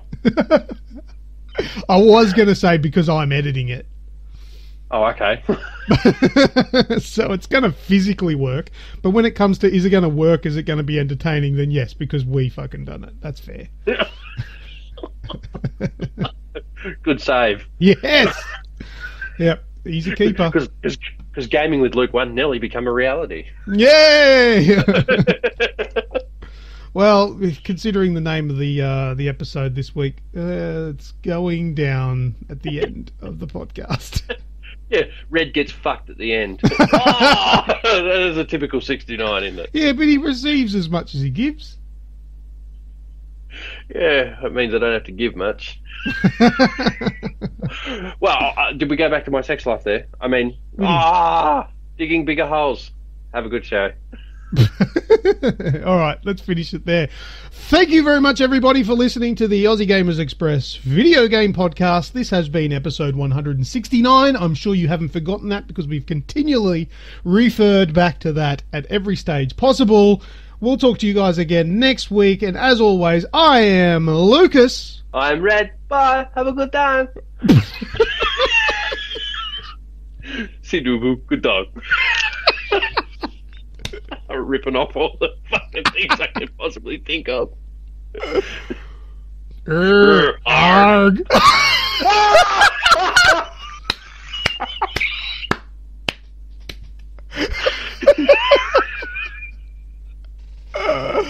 Oh, that was funny. Oh.